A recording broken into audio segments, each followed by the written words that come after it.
Hey, welcome to the February 12th, 2025 Platted Reservation Water Management Board meeting. And we'll start with an opening prayer. Georgia, would you be so kind? Sure, I'd be happy to. Thank you. Let's pray.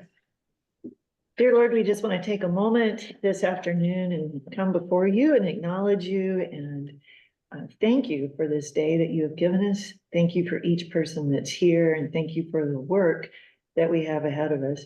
We ask for your wisdom as we go through our agenda today, that we approach it with discretion, discernment, and that we serve our community well. In your name we pray. Amen. Meeting minutes can be found at www.FRWMB.gov. For those who are interested, attendance, please. Clayton Matt, Here. Roger Noble, Here. George McLeod, Here. Ken Pitt, Here. Georgia Smees, Here. and Shane Hendrickson. Here. Yeah. Very good. First time we've had us all together for a while. Oh, holy. Any potential conflicts of interest, if you have had a chance to look at the agenda, Georgia. None for me. Ken. Shane, I know you're non-voting, but thank you for here. So, Roger, No conflicts. George, No conflicts. none for myself, so that covers that. Meeting minutes from 1/29/25, please.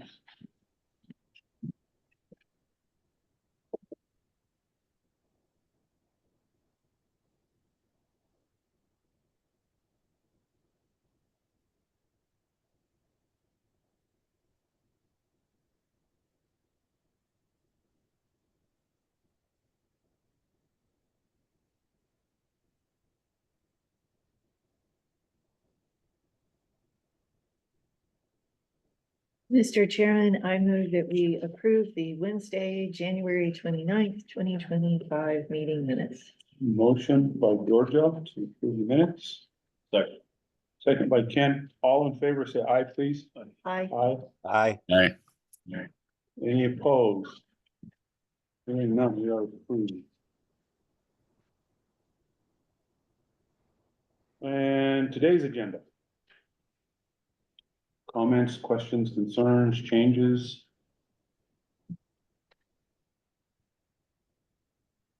I just have one question, for the next meeting. Looks like it's a month out, scheduled for March 12th.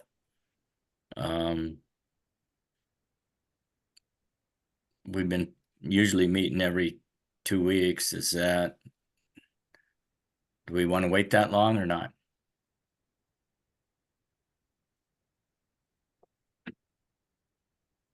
Board members, how does the 26th look?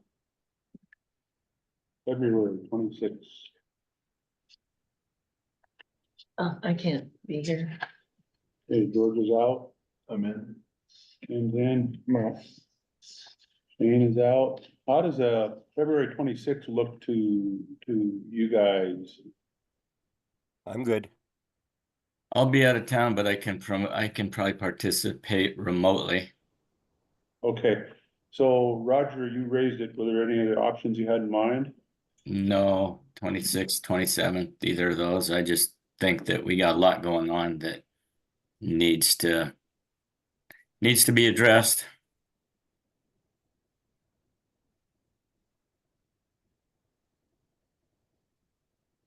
During that time.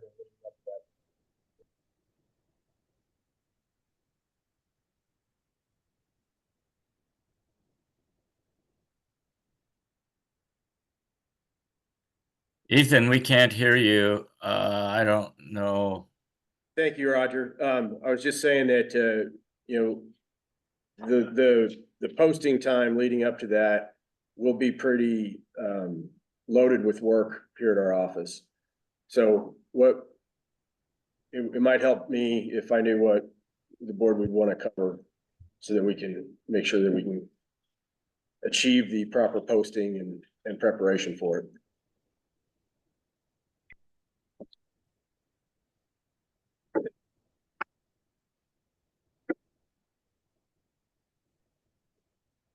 Well, in terms of what we want to cover, it'd be whatever, first of all, you need administratively. As far as the board goes, we could I mean, we could find something to fill that with. It's been a while since we've really tackled and made any progress on our personnel policies. I don't know if I'm gonna get on that today. But that's one of the things on top of my mind. Other board members, thoughts? Yeah, I think on personnel policy, we're up to the vehicle part, which I think is getting towards the end. I'm not sure, maybe Haley would know for sure. Yeah, there is still quite a bit in sections that haven't actually been looked at before. Aside from just the cleanup of the document with all the track changes in it, so that we can get it nice and polished for public comment. Thank That you. was one suggestion. Anything else? I mean, do you guys wanna? I mean, if Ethan is just simply asking that they're gonna be pretty swamped that week, and if we can, so maybe,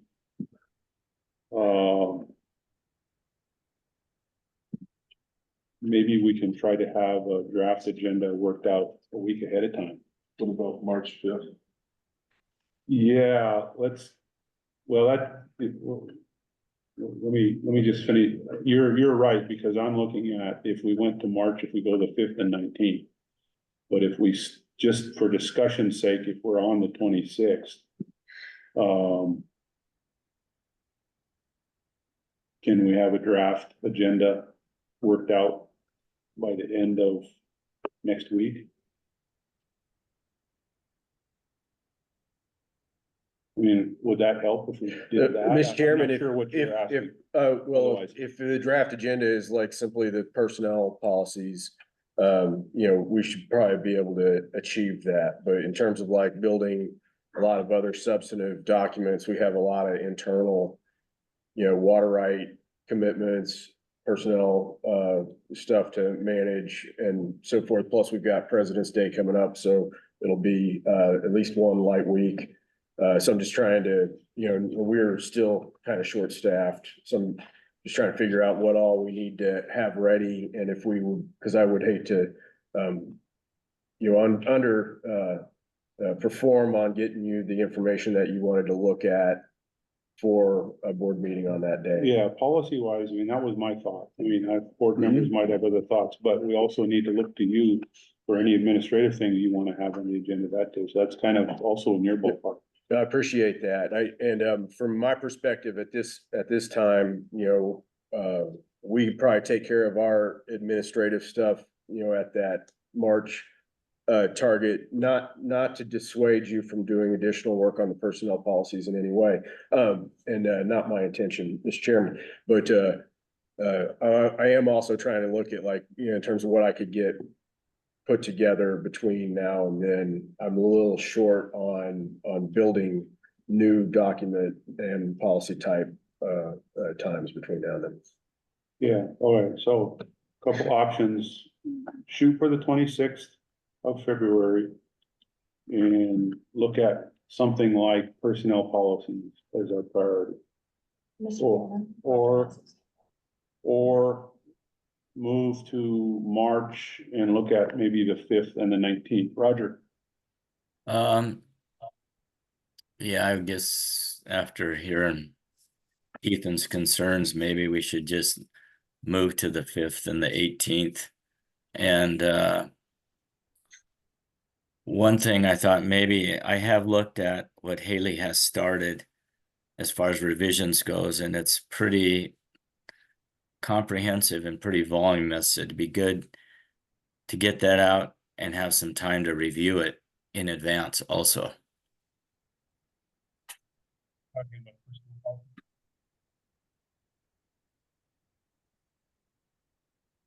Is that talking about personnel policy? We lost your voice again. Can you hear me now? Yes. Oh, are you talking about the personnel policy in terms of Yeah, Haley maybe can speak to the revisions that she's done. Yeah, I'm just wondering what are you talking about the personnel policies? I think that's Yeah. what he's, Yeah, Oh, yeah, that's all. I was just trying to make sure we know what we're talking about. okay. Oh, okay. So,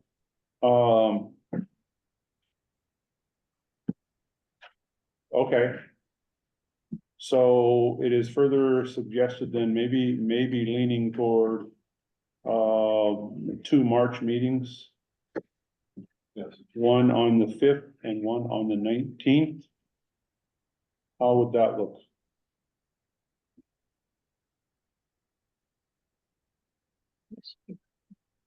Works for me. I'm good with it. Yeah, I'll be remote, but I can do it. You'll be remote for one or both? Both. I'll be remote for the month of March. Don't tell us. There's a story. Okay, all right, but you'll be available to be on. Yeah, I can swing that. Okay, staff wise, how does that sound for you guys? Mr. Chairman, we can achieve meetings on the 5th and the 19th. And I heard under his breath, something from Ken. I'll be flying out on the 19th, so I can't. So what if we did the 18th? I think I can do that. How does the 18th look?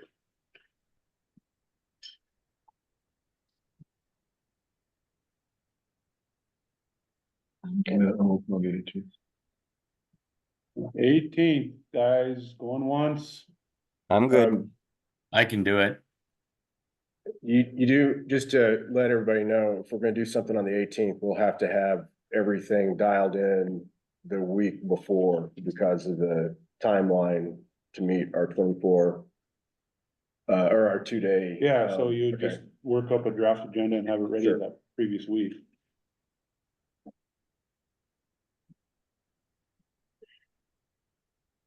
All right, tentative for now, the 5th, and I just said the 18th or 19th. I mean, if it turns out that the 18th doesn't work, you know, I suppose we could always shift to like the March 26th.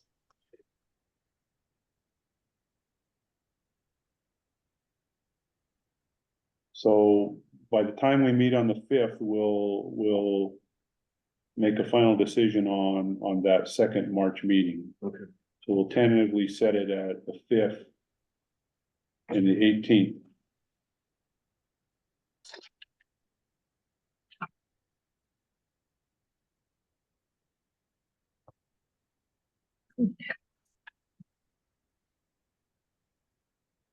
All right, any other comments, questions, suggestions, discussion about today's agenda? Mr. Chairman, board members, Yeah. we have a highlighted section that was not on the public going variant of the agenda that we propose to make a modification for. Okay, and that is item number 3. Yes, sir, that is item number 3. Okay. But that will be made public. If you choose to edit the agenda and include item number 3, and then the board adopts that agenda, Okay, that's what I'm trying to do. I hope that was not unclear. okay. Thank you, sir. So Ethan's proposing to add item 3 that's highlighted.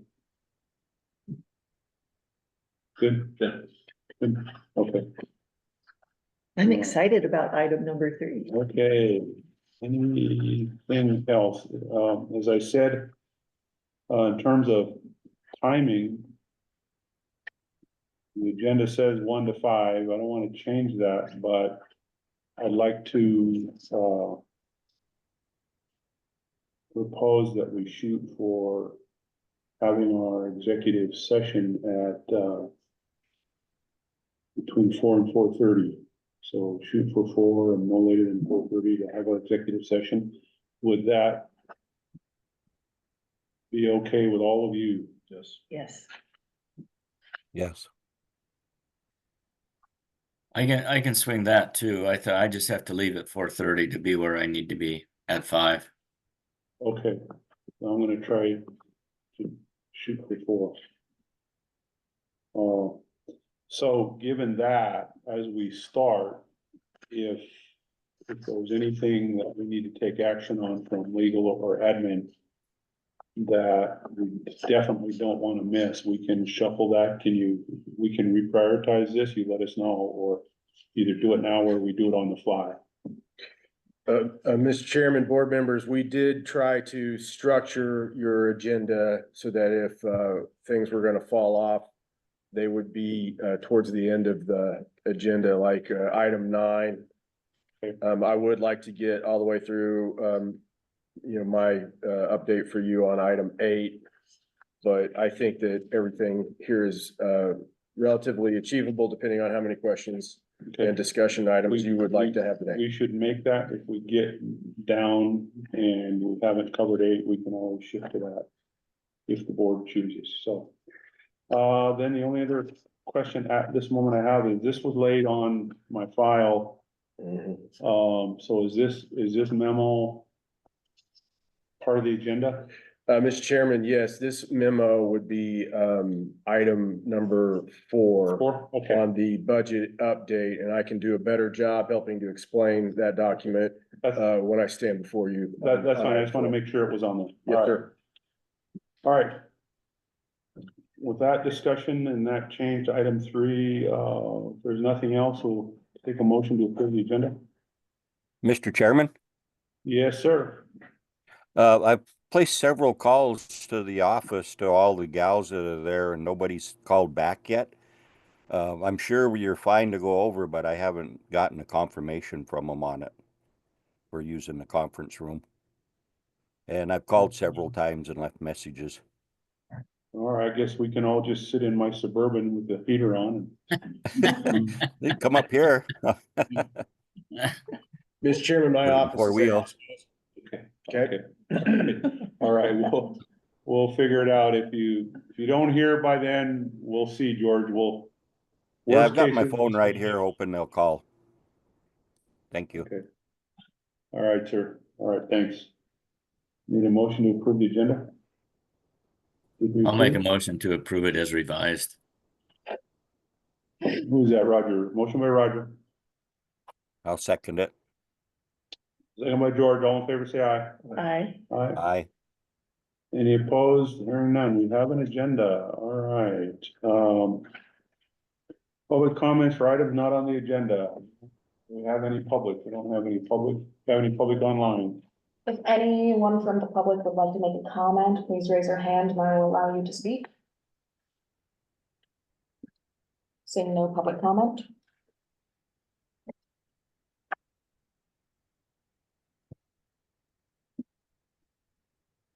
No public comment at this time. Going on to item number 3, please.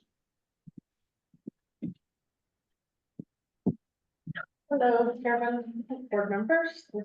I'd like to introduce Erin Clinkenbeard. She is the CSKT Water Right Program Manager. Ah. Hello. Excited to work with all of you, teacher.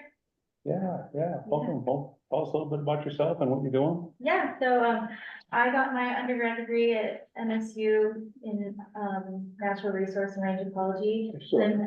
Oh. That was cold. In wildlife habitat management, and then I got my master's degree also at MSU in land resources and environmental sciences. And I've been working at the tribe's water quality program and running the non-point source program for the last 2.5 years. Now you're in water rights. Yeah. Good for you. Well, there's a good crew there. And looking forward to working with you. So, welcome aboard to that office. I'm sure we'll see you around. Yeah. If you ever have any questions for us, you know where to find us. Of course, you know, Ethan, have you met? Just now, we're meeting. Erin? Yeah. Okay. It's a pleasure to meet Let's, you. let's Look do- forward to working with you. Let's just do a real quick, I'm Clayton Matt, chairman, retired from the tribe after 40 years and retired almost 2 years now, so. Ethan Mason, I'm the water engineer. Sydney Palmer, we've met previously and I'm excited to work with you again. I'm Haley Franz, I'm the board's legal counsel. Congrats, Erin. I'm Shane Hendrickson, superintendent. Congratulations. I'm just so glad you're on board. Another water quality person. Just want to Yes, point that I saw out. that. Saw that. So I'm Ken Pitt, I teach at SKC, and I'm a graduate of the University of Marshall. Just want to make sure that we got that in. And That's hilarious. one in back, Rhonda Bottom, finance director. and do we have anybody else, Scott? He's up front. He's up front. Is Okay, we got Christie? Scott up front. What about, And Christie? we got some online Here, talent. Oh, yeah.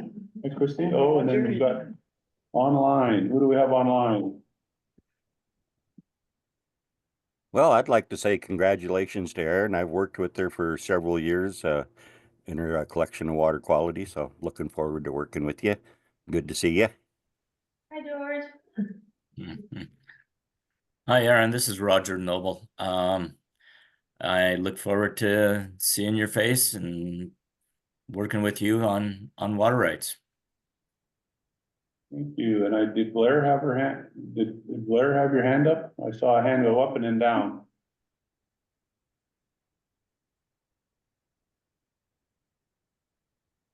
Hi, Blair. Hi there, board members, chairman, and Erin. I heard the online, if anyone was there, so I figured I'd raise my hand. And Erin, congratulations. I'm also one of Erin's former coworkers, and I think she's really well suited for this position. So Super, thank you. Hi, Blair. Cool, anybody else? All right, welcome, congratulations and good luck. Okay.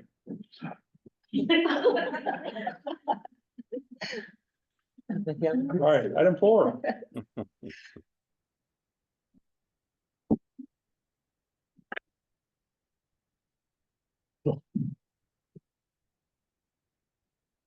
Mr. Chairman, board members. And Mr. Vice Chairman, feel free to interrupt me at any point if you would like to make some additional clarifications about anything. This would be the part of the day that I'm going to direct you to this extra handout that you have received here fresh off of the presses. And what you have here is an update to the budget submission that we have for the parties. This update is based on a meeting that we had with Ayla Hoyt and Melissa Schlichting this last Monday. They gave us some good feedback and they liked generally what we had been doing. And so we made a couple of modifications towards the final submission that we have for them. And that is really the main thing that I have before you here. And so if you'd like, I'll just give you a quick overview of the pages. And George and Roger, I had certainly done my best to try to email this to you right before the meeting. So I hope that you have this copy in front of you. Let's see if they do. So George and Roger. I'm checking. I have it open. Okay, so George, if it happens, you don't flag us, you get it resent or something. All right, I thank think you. I got it here. All right, thank you. Great. Mr. Chairman, board members. So we just have a letter of introduction, signifying our update. We have a second page, which is our FY 2025 budget projections. There is a minor amount of retooling and some reformatting, nothing particularly overly significant, but this does do what we really needed to for the state and the tribes, to provide them with our budget projection, to provide them with our accounting of the carryover, in a fashion that helped them to feed information into the next funding agreement. And so this really achieves that, I believe. Of course, you know, I'll submit it to them with your approval here in a little bit. The pages that you have also, once you get past the budget, there's 4 pages of actuals that have been, they're identical to what you've seen before, but it's just to make for this updated package for completeness. Then the last page that you have is a slightly modified accounting of the one-time $185,000 startup fund appropriation that we got. And we did a little restructuring on that based on feedback from the tribes and the state. And with that, Mr. Vice Chairman, did you want to make any additional comments or clarifications? No, I think it's pretty well covered. I guess we approved, my only question is, it's maybe more of a question for Haley. We approved it last meeting. And so then based on the tribes and the state's comments, we revised it. Do we need to make some kind of change on the protocol here? So this was done at their direction, right? These changes? Yes. Yeah, so general consensus on what would be put out would be fine. The approval of the action that was initially sent was from the last meeting. So consensus on what's revised would be fine. Okay. So this has been prepared and is not yet been sent. Once we approve, it will be sent. Yes, sir, Mr. Chairman. All right. So board members, if you need an extra minute to peruse. And if you have any comments or questions, now's a good time. I'll give it a minute here. So Roger and George, you guys both got it? And you Yes. can see? Yes. Oh, all right.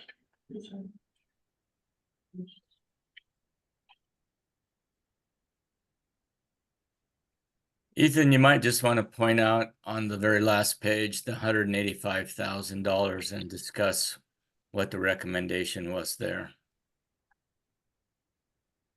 Sure. Thank you. So originally we had designated the 185,000 to help address some reserve funds that the board and the budget committee had been discussing. And I'll have a little bit more on the reserve funds here in a second after we get through these documents. But it was suggested to us that hard and fixed expenses that were one-time startup arrangement expenses would be better suited for this particular allocation. And so when I say a little bit of reworking, that little bit of reworking really involves us shifting the allocation of this 185 to handle some more hard and fast one-time expenses. We have amongst these, we have a lot of those that were one-time expenses that have already been realized. And so if they've got a date to them, they're already realized. And we have a few remaining that are FY 2025 allocated and they are pending. And so some things that you might see and notice a difference is that your new office building planning has moved into this category of an FY 2025 pending expenditure. So has any existing office upgrades, some field equipment, some office truck upgrades, that type of thing has moved over into these fixed hardline items that have a finite expenditure designation. I hope that helps is that what you were looking for, Mr. Chairman? Yeah, pretty much. And then the other thing just to mention is that, you know, we were concerned about having all of our startup monies expended, and we were told that that the startup money does not have an expiration date. So that was why then we moved these other items into under the startup money, because it is truly startup fund related, and it is earmarked or allocated that way. So it's not yet obligated, but it's designated.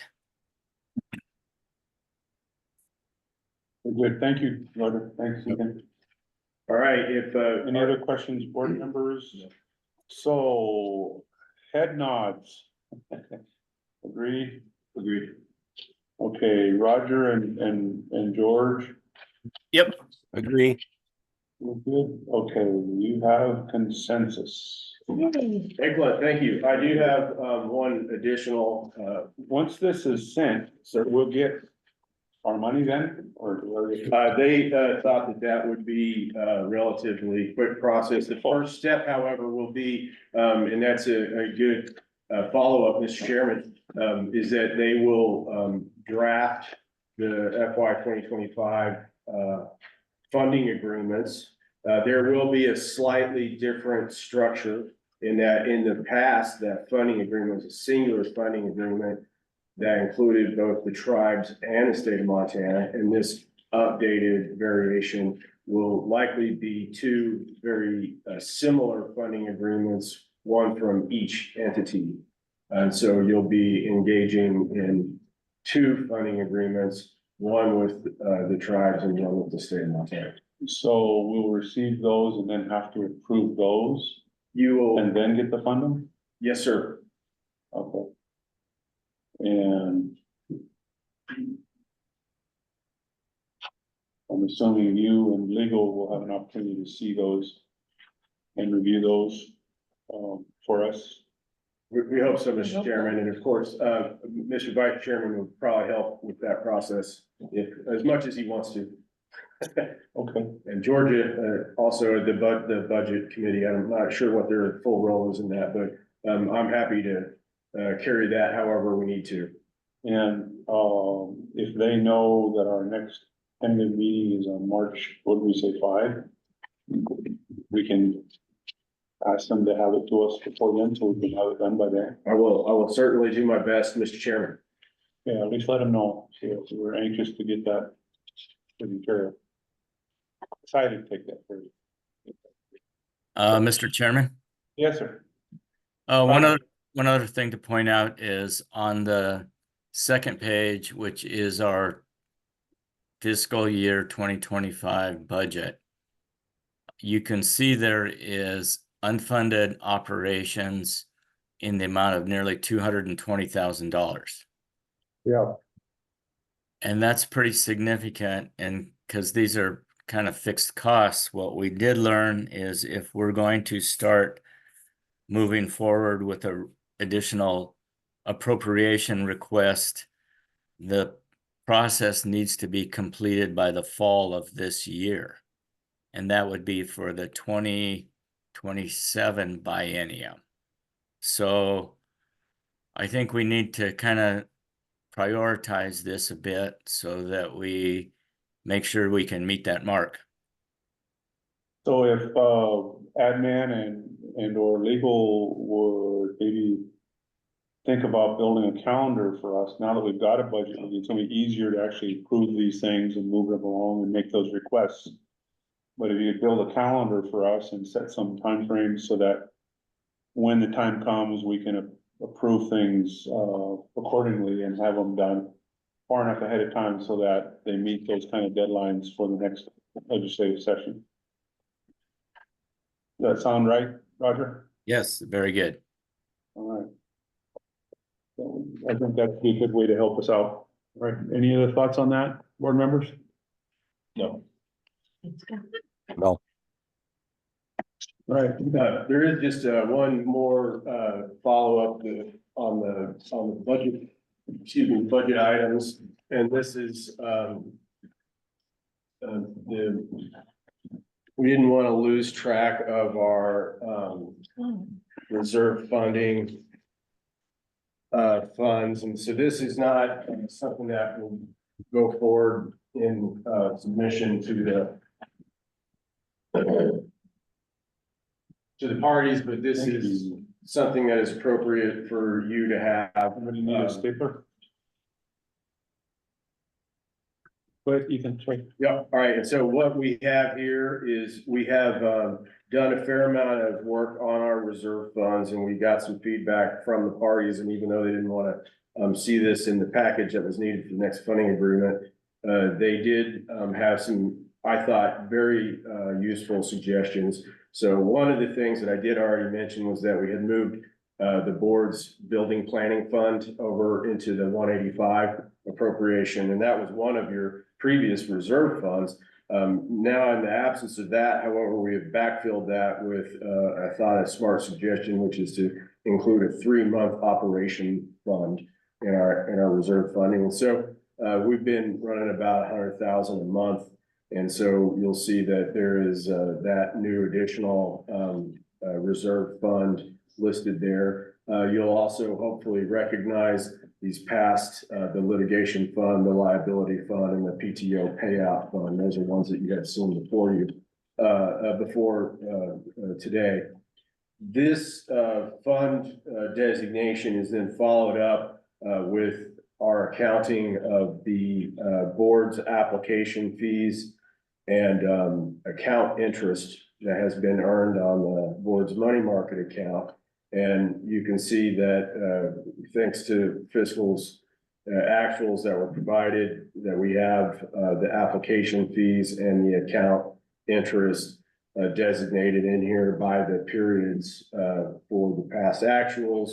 And we've got that totaled up, so we got an idea of how much that earning is. And then you follow right down the line, and you'll see that that's been those earnings are applied to the reserve fund total of 425, and leaving us with how much is yet to be realized for funding our reserve funds. And then here at the very bottom, there's a really happy double star note. And we did find out that the state is working on doing some calculations for the application fees that they had received for state-based reservations. And that once their calculations and an appropriate administrative fee have been determined, that they would then do a transfer of those funds from the state to the board. And I, for some reason, hadn't even thought of that, but I was happy to hear that when I heard that. So did Roger and George catch all that? Yes. Yes. Questions? Thank you, Ethan. Thank you, appreciate it. Thank you to Roger and Georgia and to Rhonda, who did a great job helping things along. The memo was several pages. I grabbed a stapler to staple that in case somebody wants that. So you got a longer wingspan. Oh.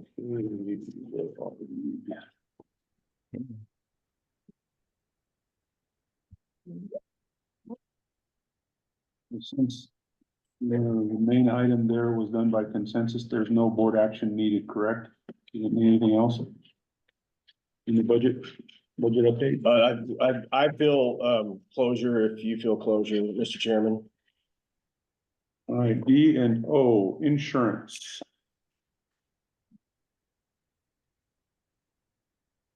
Are we ever gonna have some?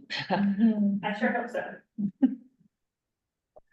Maybe that's a good place to put some excess money, is just to put an account and create our own insurance. There you go.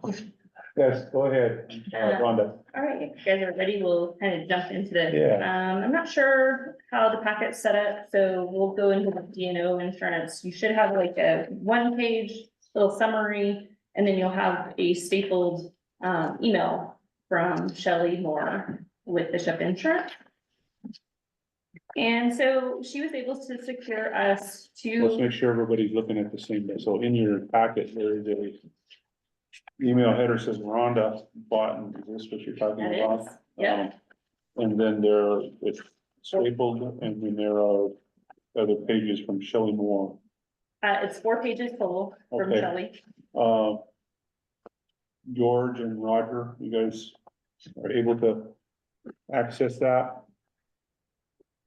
I'm not. I believe George, did you get the, quotes- did you get the connection to the, there was another email that was sent out with connection to the packet documents. That's where you'll find it. On that one that Ethan sent? Yeah, the first one. Yeah, Uh, okay, I looked at that, yeah. Yeah. I think the summary might be available, but this one, we just printed out the email just prior to the Yeah. meeting. Right. I just want to make sure you guys can see it before we move on here. I have it. I'm looking for it, but I'm not having much luck. Okay, Ken, you got it? You good? Yeah, okay. So, George, can we make sure we get it to you again? Can we move on? Are you okay with that? Yeah, that's fine. All right, Rhonda, go ahead. So, on the 30th, we submitted, December 30th, to be clear, we submitted an application, a 6-page application for just strictly, insurance. And it's taken this much time for Shelley to secure us 2 different companies. And so on the 4th page, or your summary, you'll see the comparison of the prices. So both of them are 1 million limit. And the difference is the first one is a $10,000 retention, or if you would consider that a deductible. Basically, if we have a claim, that $10,000 is what we would have to provide. And then the second one is also $1 million limit with $35,000 deductible or limit. I guess they call it limit for D&O insurance. So the big difference is the money. The first one, she got a quote for $6,510 at $6,510 for the year. The second one, didn't even come in close. The premium was gonna be about mid 15,000 per year. Wow. Yeah, and she said, it's one of those things that when you put water and reservation together, those two are a little bit, not as easy to find because it causes whatever. Got it. Yeah. Nobody knows how to deal with us. They Right, just don't, do they? Okay, yeah, we're a very unique situation. we get that a lot. And so Ethan did ask if, not only the board would be covered, but also him as an executive type would be covered. She believes that that is the case, but she would have to clarify with the company that we decided to go with. And I like the clause that's in here that it covers former directors and officers as we move forward. So I didn't even think of that, so. And then there's some of these things in here that she put in here that is like a broad for D&O insurance, but that's not necessarily what we checked on our application. So there's no HR coverage, that kind of stuff. There is options to add those on, but we have just done D&O. That was my main question between the two was, is there a reason for this pretty large difference, in terms of what claims it might cover? We can ask her to actually compare, but when I said, if you want to look at them side by side, she said, really, the only difference is the amount of money you're gonna pay. And so if we want to break that down further, we can have her provide that. I think in her mind, we're just not even gonna consider the more expensive option. if it's the same coverage. Cause she said it looked like, you know, it's $1 million limit, the coverage looked to be the same. The difference is the retention and the annual premium. Yeah, okay, I guess I would just be curious about if there is a difference in claims that may or may not be covered. Just because of the unique nature of this Sure. board. You wanna fashion a specific question for her to submit? That would be my question, would be what claims does each of these carriers cover? Okay, And their difference. Correct, we'll, if we'll, any, yeah, we'll get that more Okay. detailed layout for sure. perfect. Okay, and other than that, the coverage, as she summarized, really are these items 1 through 10 that are listed here? Is that the summary of the, This is a kind of, yeah, this is a summary of the D&O Insurance, yes. so what you're saying is both companies that she got quotes from basically do the same thing? So, Right, but so the Haley's question wanting, is, yeah, whatever Haley is Haley's wanting the D&O. asking about right now. Well, since we're asking if the question was about Ethan, should we make sure we include that question as well, so we get that answered? Yes, that's already been asked, so we're Okay. waiting for that to come back. Okay, I have another question. Sure. So let's say we choose a policy, we pay the premium. What is the turnaround time for the coverage to become active? She said that this has already gone most of the way through underwriting, Okay. so we should be able to bind it pretty quickly. Oh, okay, thank you. It probably didn't take more time to sift through the questions and get to another meeting and other than that, I think we were pretty well good to go. The application went through underwriting. Wow, cool. so what's a good way to approach this? I mean, do we need, if everything was ready, would we need action on this? Is that what we need? Yeah, we're at the point where you can take action or we can wait until next meeting and come with more answers. So pending the questions, answer to specifically Haley's question, could we take action and approve pending Haley's approval of that, or would you prefer we wait and get the intern and look at it next time? Yeah, I think that would be my preference. Okay, all right. Board members, any other questions, comments? George, Roger? No, Nope. sounds good. Okay, so that's what we'll do. I mean, if you look at this and have any additional questions in the meantime, make sure you email Rhonda and Haley, and then include the rest of us so that we know what your questions are, so we get them answered before Okay. our next session. Thanks. So if we're ready to move on to number 6, I think. That covers 5, then yes. Okay. Finance, yeah, go for it. So we have board compensation for January for your review and approval. And that is the range document. So this was sent out to you guys, and I just want to note that the new IRS mileage changed on this. This has gone from 67 cents a mile to 70 cents, so there is an adjustment here. All forms. Get your 3 pennies. Well, until Joe takes a look at that too. Yeah. We've actually got 2 here. One is for board compensation generally, and the other one board compensation committees. So we want to look at board compensation. As was stated, the pink color coded sheet.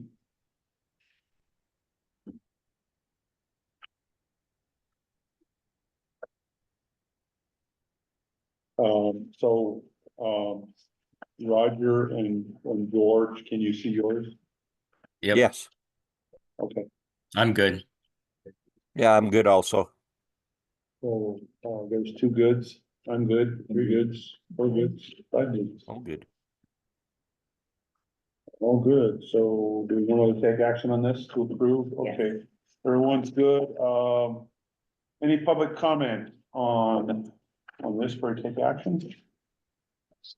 If anyone online has a comment, please raise your hand and we'll Is this allow you to visible? speak. It's online, yes.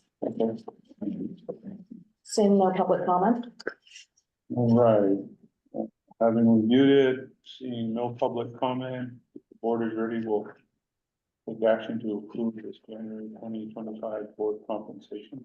Mr. Chairman, I move we approve the provided board compensation for January 2025. Motion by Ken, Second.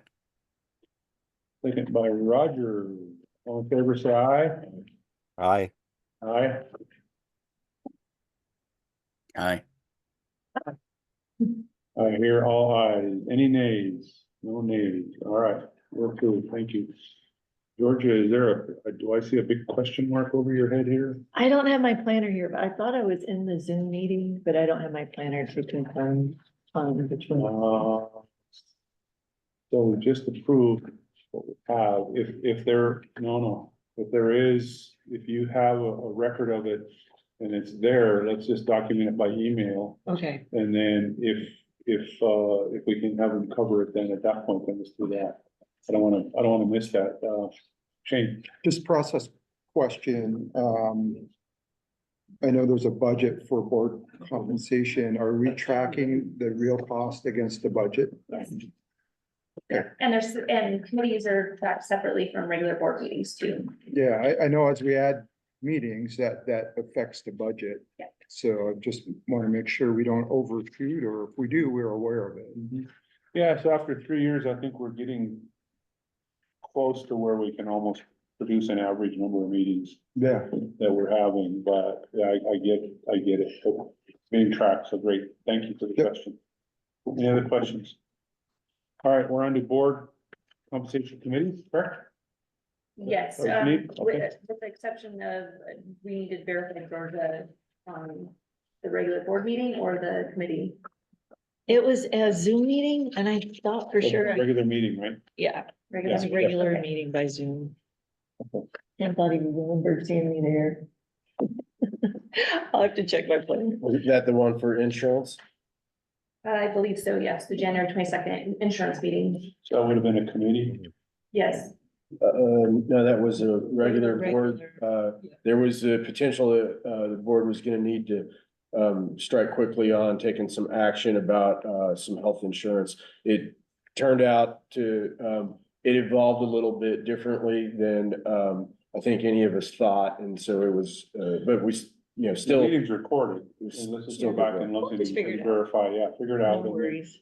And then, if the board is good, so let's just by consent, if the board is good and we find that needs to be corrected, are you good with, admin just correcting that? Roger, Yes. yes, good, I'm good, okay, so if that's the case, then let's just correct that. If there are any questions that you think are sticky wickets, when that comes up, bring it back, otherwise you're good. All right, thank you. On to board compensation committees.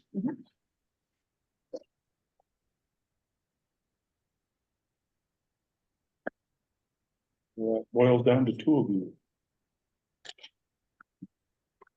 That looks fine for me. Yeah, I had numerous iterations with Rhonda and I'm good with this. All right, so public comment, board compensation for committees. If anyone online from the public would like to speak, please raise your hand. Saying no public comment. Public here, no other public comment. I'll take a motion to approve.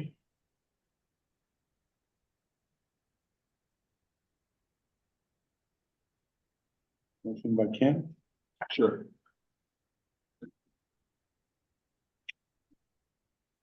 I'll second it. Second by George. All in favor, say aye. Aye. Aye. Any opposed? Hearing none, we are approved. Thank you. And the last item that's in your folder but not on the agenda is the bank balance, just a statement of account for your guys' reference. And that's all I have, And so let's make sure we see those pages, one page or? one page. One,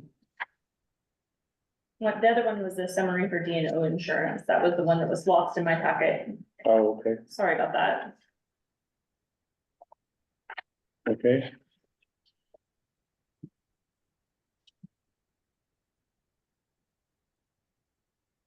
All right, any questions on the accounts? Can you guys see them? George says no. Roger? I'm good. I don't have any other comments. Okay. All right, thank you. George, they're just a summary of the accounts. Do you need to see them before we move on? I'm good. All right, you guys good? All right, thank you. Thank you.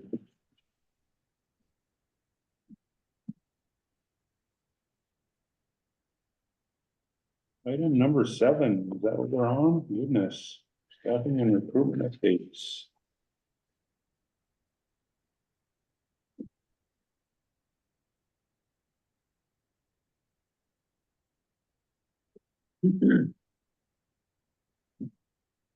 Sorry, Mr. Chairman, getting organized here. What's your time? And we're pushing along, it feels like, so that's good.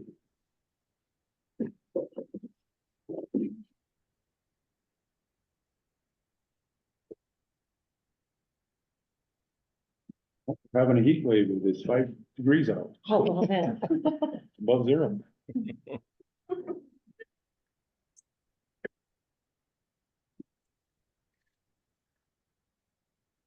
Mr. Chairman, board members, there are two listings under the staffing and recruitment updates. I'm prepared to speak about 7.2. I'm not sure if Roger has any updates about 7.1. I guess I can give a quick update. I have been in contact with the candidate and they're very much interested.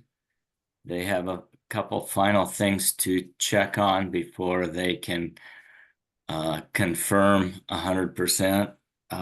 So we're hoping that by the end of the week or the first of next week, I'll have a response.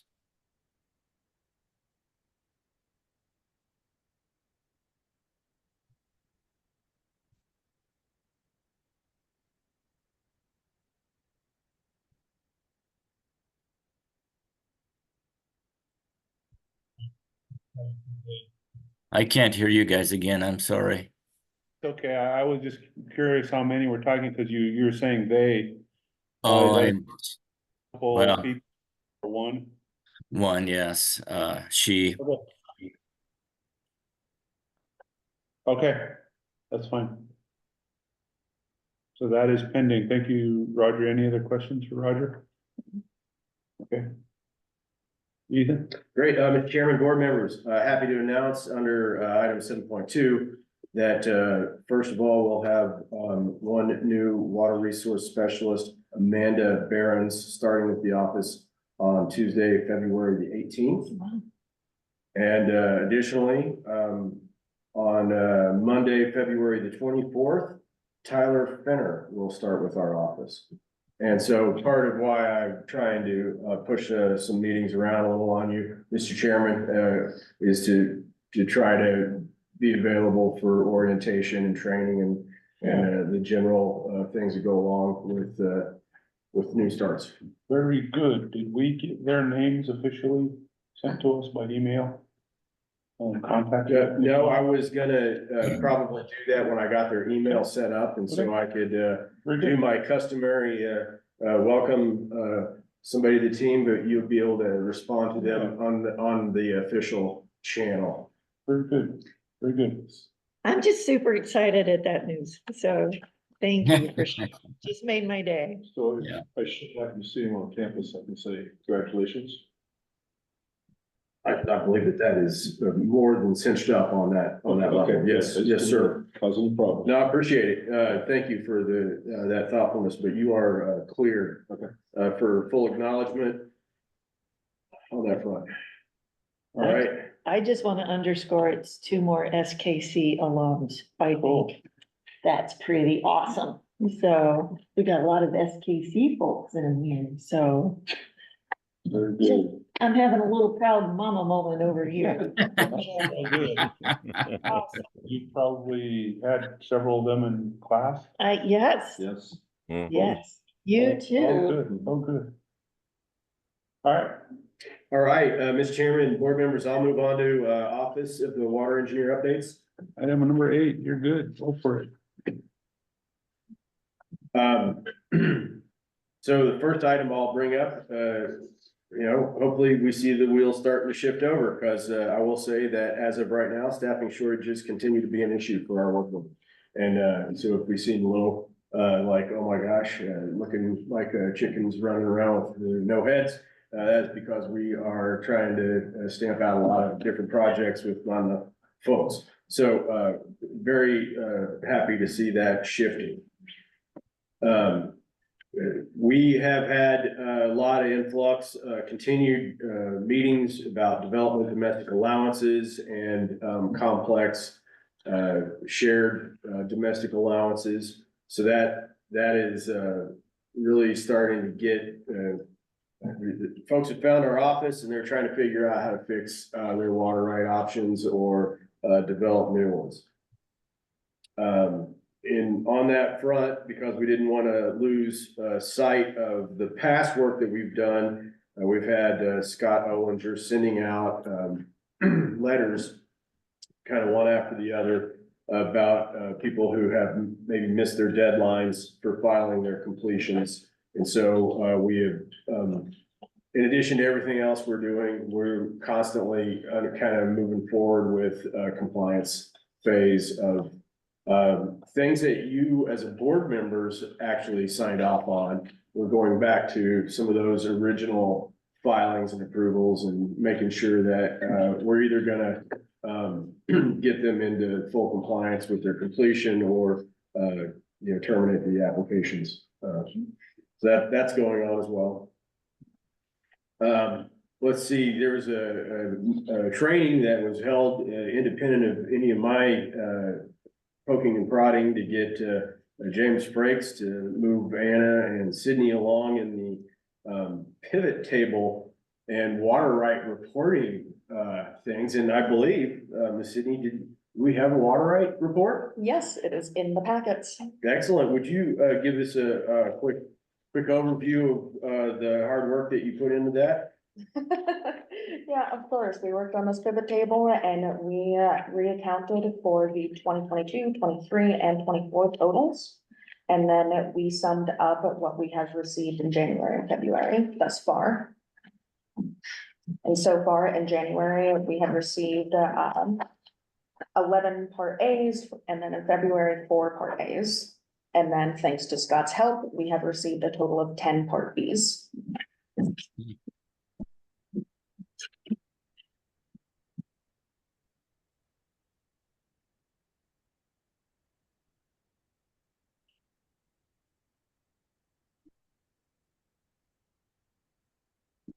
Mr. Chairman, board members, do you have any questions about the water rights application report? The pace is increasing, is that what I'm seeing? Feels like it. I haven't gotten time to digest it all. But, Yeah. So this is for domestic totals, the individual, the shared, is all domestic. Yes. Lumped together. Yes. Yeah, okay. There it is. Cool. Then we have a few of these other application types that are broken out down at the bottom. Substitute wells, geothermal well application. I only had one of those, stock water. I would have thought we were gonna have more than 11. However, my guess is that since that grant application just closed in January, that there'll be a regular cycle of building as folks receive responses to their grant applications and then figure out whether or not they actually did need to come forward and apply through our office.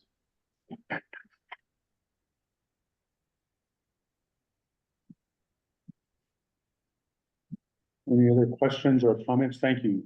I did have a question. Yeah, Go for it. And it's just because I'm confused. Also, on the upper part on the purple, the 2024 total, it says Part B, C 45 issued 46. That would have been one from the prior year. Okay. That would have been one from the prior Oh, year. okay, okay. Mhm. Thank you. That's my only question. Good question. no, see, it looks like the pace is increasing, I mean, what are we? This is. The calendar, so are this based on calendar or fiscal year? These are actual calendar, years for us and, Okay. we'll probably continue to track it that way unless you really push us. No, I was just in a kind different of direction. understand, so here we are in Uh-huh. February, Yep, and we're already at 150. That's what I'm looking at. Oh. The largest total so far is 22 is 247.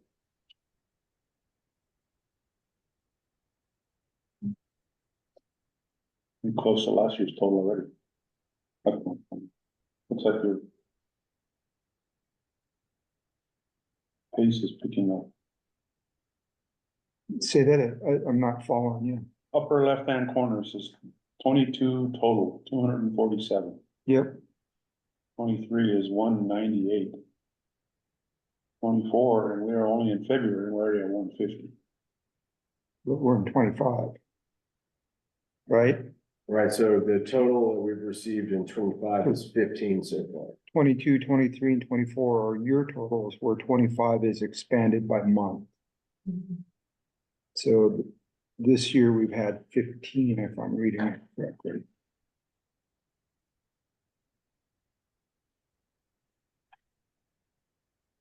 With the understanding February is not complete, Right. so, that we hit 4 on whatever day it is that numbers got ran.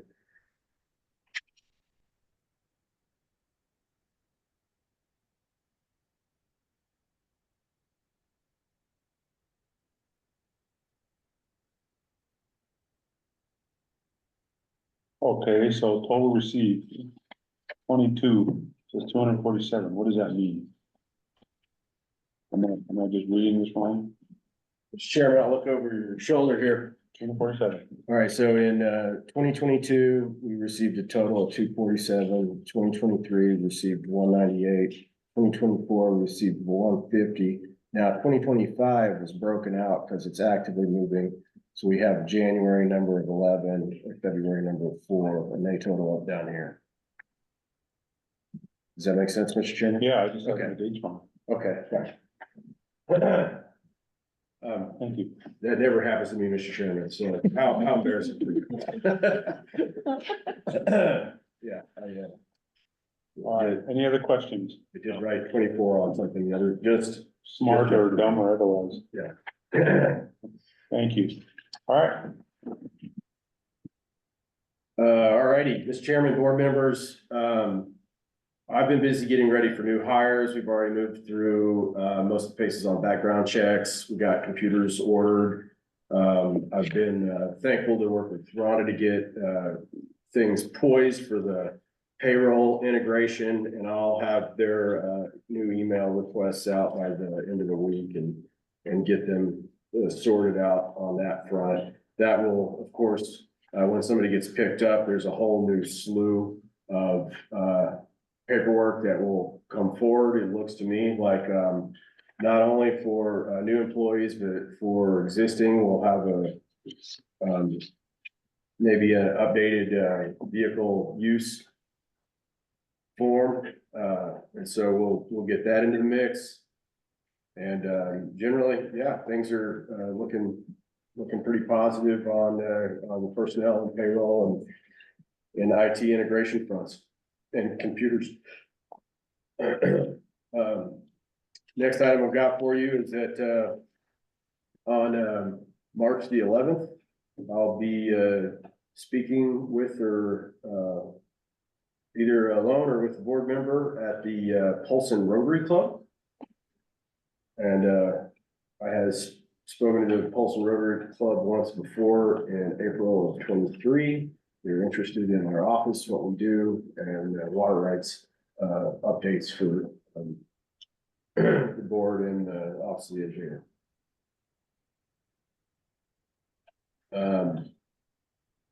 Next item, just as a reminder, that next Monday is President's Day and a holiday for the OE. So if you call and nobody's here, that's what happened. All good. Of course, I'm sure I'll be available on cell if it's really important. With that concludes my office updates, Mr. Chairman. I can move on to item 8.2. Any other questions? No. All right, Mr. Chairman, board members, I see this office issued an order on January 30th. And that order could be potentially appealed to the board up until March 3rd. So be aware that it's always an option to get your schedule rearranged for you.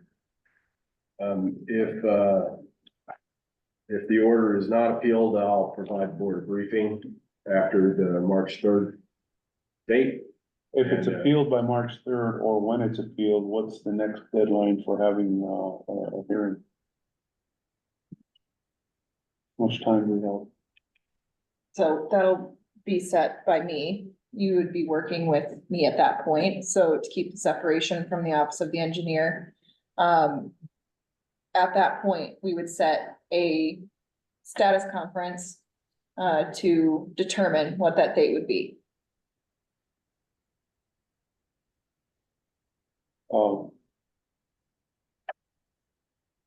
The board sets a status conference, we have to then have a special meeting to do that, or? Correct, it could be just over Zoom. That's Okay. fine. And is there a timeline to have that meeting? As soon as possible. But there isn't a specific, we have 10 days to have that meeting. Okay. And then we get, then at that status conference, we set the hearing date. Correct. Okay.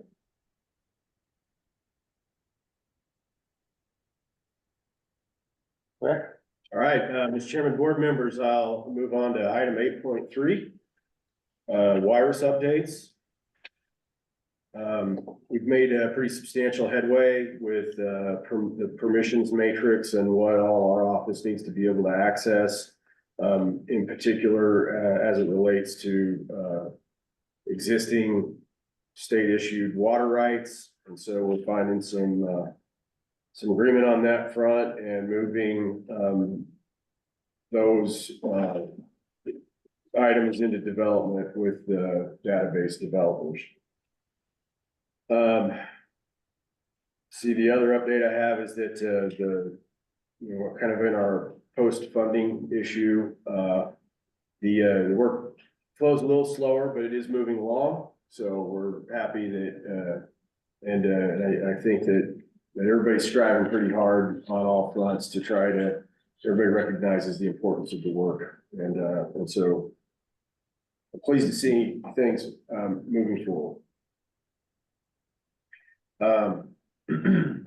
I also can happily tell you that most of all of the water rights that this office has issued are now in the database, I believe, right? And I'm not sure, did they pull the trigger on getting those up to the public site yet? Maybe any of those? Oh, okay. I don't believe so. All right, that's in the works. So at any moment here, they'll take the next action, which will be an exciting action for us. That would mean that anything that this office has issued as one of these allowances, these new F-type water rights, would now be populated into the regular, open, publicly accessible water rights prices. So, question, Yes. just process a question. Once this database is online for us, just out of curiosity, if you get an application, do you upload that application first, or do you process the application and run through the whole process, then upload? What? you know, is it a tracking tool as well, or is it? Both, actually. Okay. And so what happens is when an application comes in the door and it meets the most minimum of eligibilities, it's got money, it's got, you know, legible stuff written down that we can read on the name of the applicant and things like that. It immediately gets into the water rights database, which then assigns it an application number, which will then also be identical to a water right number if it goes through and gets issued as a water right. And so that right off the bat, the tracking starts at that phase, and that is when you put when the application was received. It'll help us follow our deadlines from receipt. It'll help us follow all of the events that happen during the application review phase. We are actively working on at what points we'll do scanned document loading into there, which is like a slightly it's one of those intermediary steps, and like where you have that occur is something that needs to be contemplated. You'll probably as a board see a plan for how we're going to handle that. That'll be integrated into our broader scope of records retention and ongoing work on making sure that we keep track of all the pieces of paper that we have coming into the office. We do so in this organized database way. Yeah, and you just answered the second question was that all those things will be scanned. So when you say we've recorded the ones that we have that you've already issued, that doesn't include scanning all those documents up. It does. It does. And documents for those past ones have been scanned and then moved into FileNet, which is that's the system that the Montana DNRC uses to then extract the PDFs into the water rights database. And we have been working with the state to develop the appropriate barcodes and other tracking mechanisms for each one of these applications to ensure that goes up into the cloud in a smooth and efficient way, so that when you click on Bob's water right is actually what loads instead of hurls or something like that, right? So that is, it's a high level of complexity on all these little moving parts, and certainly Kathy Schubert, James Frakes have been doing a tremendous job helping us to get all of that integrated. When the dust settles, you know, we'll be needing to look at some kind of you know, performative manual for this office about, you know, that would help people know exactly the process for entering and managing this database. The database itself is a complicated database. It has a lot going on in it, and you can't just hop on and you know, kind of turn it on from scratch and figure it out real easy. So everybody's got training, everybody's got to have a manual to understand what goes in and how to manage the marks and scan documents and all of these different details. So how close are we to completion with the database? It was definitely going to happen at least 6 months ago. And so, you know, that's the big question we all have. At this point, I would say, you know, that there's a decent chance that the lion's share of this will be underway in 4 months, with loose ends on the 2 months trailing. But I mean, you want to talk about a good way to look like a liar is to kind of get up and predict the complex nature of this particular database project. So that's my best guess, and I'm going to have to really bracket it as a best guess. So in general terms, what's left to be completed to have a completed virus package? Okay, that's good. We have to take that this permissions matrix, which I know sounds like this really nebulous, complicated thing, but what it is, and if anybody wants to dive into it, I'll send you the spreadsheet. But it goes through each type of water right, and then underneath that, it has each element of each water right.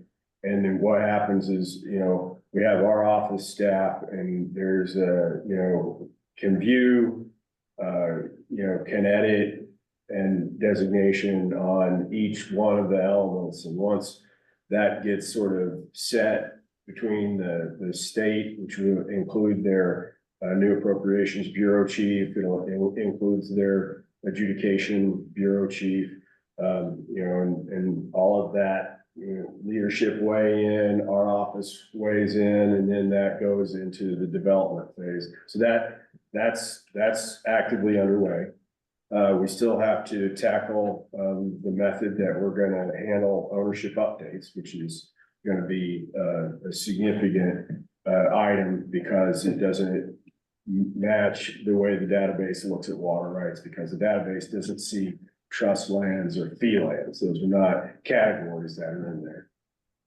And so we've got to move along a little with that. We have some open questions still about how to handle the Flathead System compact water, which has a fairly complicated tracking requirement set forth in the water right abstract. And it also has an integrated aspect in that there are uses off of the reservation and there are uses on the reservation. And the way that those will get managed will be very differently because of the different jurisdictions, but they do need to cumulatively funnel into a cohesive total water right, calculation for monthly diverted, monthly consumed amounts of water, that type of thing, flow rates and such. And so that's a big one that's going on. There's more, but I mean. Well, I just think Those are like those are the big ones that are on my plate. I don't want to like. permissions, changes, compact water, so. Yeah, and I think that those are kind of our big ticket items right now. I'm sure Kathy would kick me under the table and remind me of something I'm not thinking of right now, but. That's fine. But it sounds like the core of our work is almost there, though. The Summit one that links to the live website.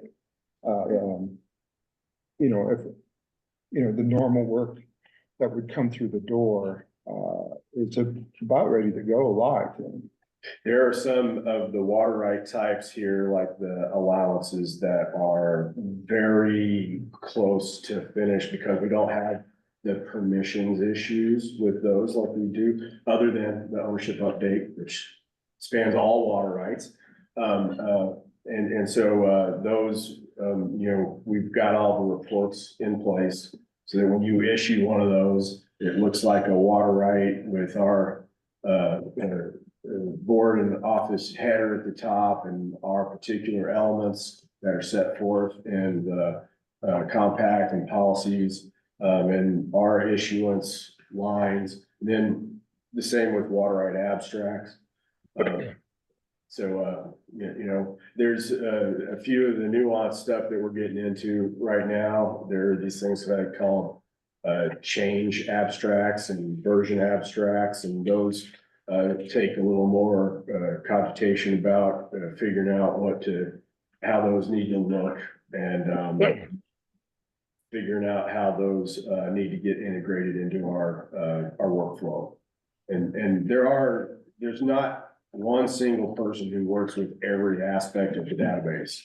So occasionally we have to revise our understanding about the procedures on a few of these, like things that don't happen that often, I hope that helps.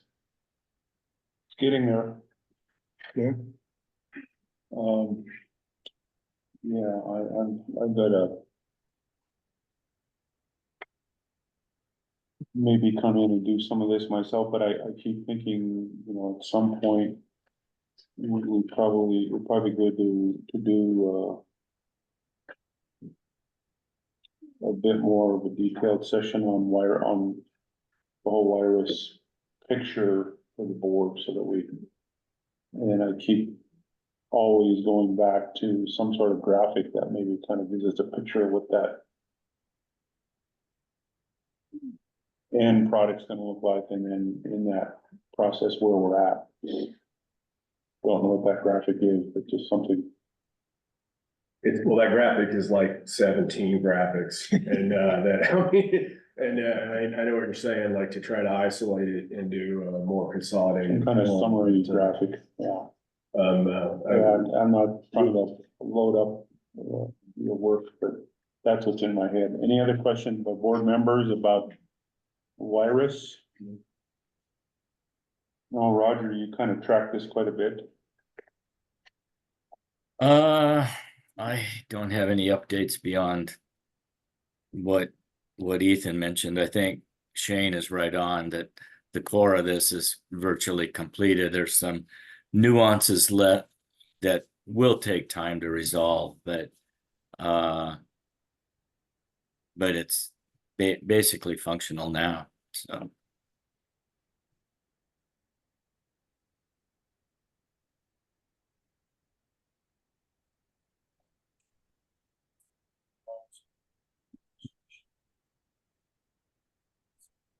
Lose sound again? yeah. You guys hear us okay? No? Now, Okay, are we cutting in and out? Yes.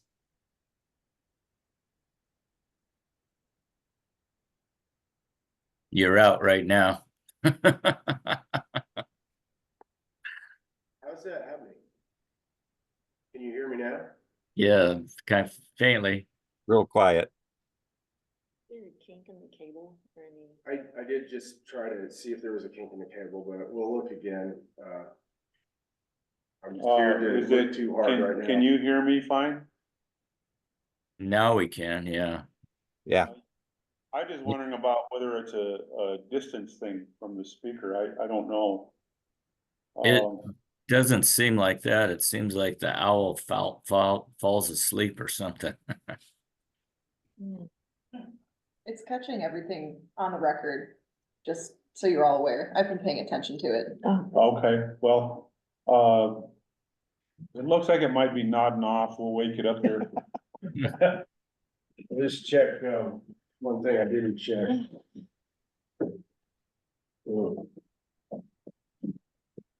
The only thing I can think of, that cord. All right, I'll try to carry on a little bit. I'll try to talk louder in case it matters. And, the first item that I have on the MOU updates is we, do have a finalized agreement between, the Office of the Engineer and the board. Roger, I was wishing you were here today because you do have a signature line on there, but we'll at least be able to get this will be the official one that you, sign here, Mr. Chairman. And so, as a reminder, you as a board, did move this MOU at your last meeting. And, you had a few minor, modifications and those have been, accommodated. And with that said, I'll go ahead and discuss, some additional aspects of where we're at with the registrations. So Could you, just maybe also for the record, remind everyone what the purpose of this MOU is? And I know Haley worked on it, but. I'm gonna give the floor to Haley for discussing the purpose of the MOU. Sure. So this agreement between the board and the Office of the Engineer is to describe the transferring process of the registrations that the board will receive from DNRC. It's essentially an administrative process, so just working out the odds and ends of where things might be stored, how things would actually be transferred, because of the trigger event within the ordinance that is upon the board transferring these registrations to the Office of the Engineer for review. Thank you. Everyone following that? Roger, George, yes. remember what this is? Okay. So before we start, is there any reason why Roger couldn't sign this and then scan his pages, got a signature on? And the next time he has a meeting, he'd bring in the original? That would be fine. Okay. I didn't know he's gonna be out all of March, so I figured we'd just catch him Yeah. on the, on the next time. It's not, super pressing, but the point is, well taken. We can get that scanned. I think as long as Roger is okay with it and we're on the record, as long as we take action on this, I think we can get a signature. Yeah, if you take action, I'll sign it and print it and scan it, send it to you. Okay. And Mr. Chair, just as a reminder, Yeah. this was already approved at the board's last meeting, so there would be no action needed on this document. Okay. So we brought it back to review for what reason then? It's just a formality of following through, you know, the thing you approved had some signature lines on it, and you had a couple nicks, and so we just, that's what we typically do. So this is just a reminder primarily. All right. Yeah, well, we will put it in our records. I do maintain records for the board of, enacted, documents with your signatures on there that Want to went, sign this? yes, please. That went through, the official board approval, but then there's usually signature lines, on there. And, in this case, you got a signature from our office. We don't have, that formal approval process like the board. Okay. All right, and then, in other exciting news about the MOUs, we have, we ran with this and, so we're trying to, you know, do what we can to get everything ready to move these records. We, first step was to speak with, Nancy Hughes with Montana DNRC, who is their records guru and the person primarily, in possession of all the state-based registrations. And she gave us an idea of how many file cabinets we're gonna need, 5 to 6, for these, you know, 2,800 or something records. We'll follow up with that with Haley, sorting things out at her end. She has, you interrupt me, of course, because I'm talking about your office here, but she's, found space, at her office in Helena that includes, very fortunately for us, some empty file cabinets that would, handle the lion's share of these. And so, it's starting to come together in terms of, an official physical file transfer from, the Montana DNRC's, Helena, Water Resources Division office to, Haley's, law firm, there in Helena. And anyway, that's you know, that's kind of the easy portions of this project so far. We have a few items that we're waiting on from the DNRC to get everything kind of put together. And so one of the things you might have remembered hearing about from Palo Hoyt, that they are drafting, I expect we'll probably see it today or tomorrow, a chain of custody letter that would go along with every state-based filing. And so that will be added to the file.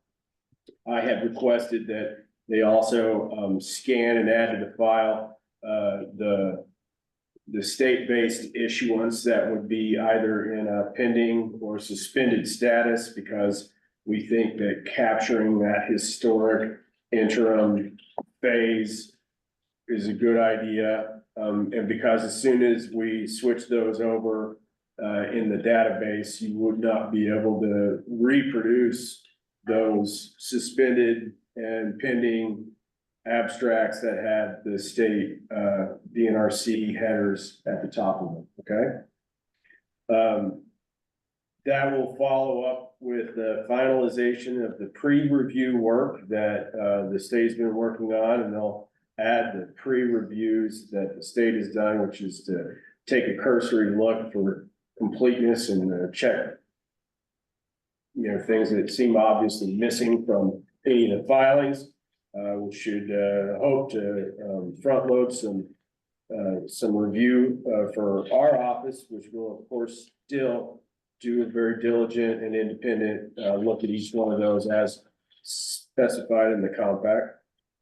And then, peer review will get wrapped up, the chain of custody letter will get in there. There'll be a DNRC scanning project to update, each one of these files and add these records. And at that point, we will be poised to receive, all of this, information, which, any batching will be based just on the physical logistics and not, any kind of, review staging or anything like that. And in general, we would, the enactment of the MOU and just sign, Mr. Chairman, and everything would allow us to actually take all of these all at once.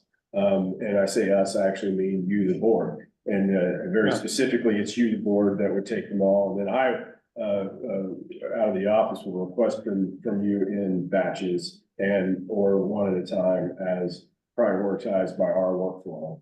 And at each one of those phases, we will set up an event in the database that initiates a 180-day review period upon receiving each one of those, which is the closest to the letter of the compact that we could get, given the realities of the compact timeline and the board formation and the state of affairs that has occurred between the effective date and now. Got your office ready? Yep, Thank you. of course, yep. We have the space, so it works, and it's also in Helena, so it should be an easy transfer for the DNRC. Very good. Thank you. Georgia? I just need a reminder, does the clock start ticking when the board receives or when they're transferred to you, Ethan? I'll let it. That's what I was mentioning with the trigger event, and so in the ordinance, it's the actual transfer from the board to the office of the engineer that triggers the Okay. 180 days. That's what I wanted to Yeah. hear. Okay, thank you. But transferring them to our possession gets them out of the state's hands, Correct. and that should have happened before. And Yes. it's happening now. Plodding right Thank along you. there, yes. That concludes my update about the registration MOUs, and I gotta say, I'm pretty pleased that we found this is as graceful of a solution as we were gonna find, I think. Famous last words,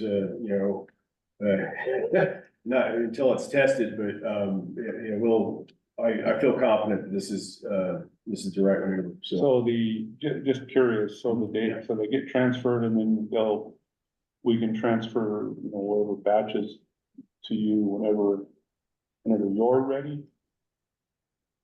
So once they're transferred, I'm assuming, you'll maybe grab a small handful of them and just test the full process before you do big batches.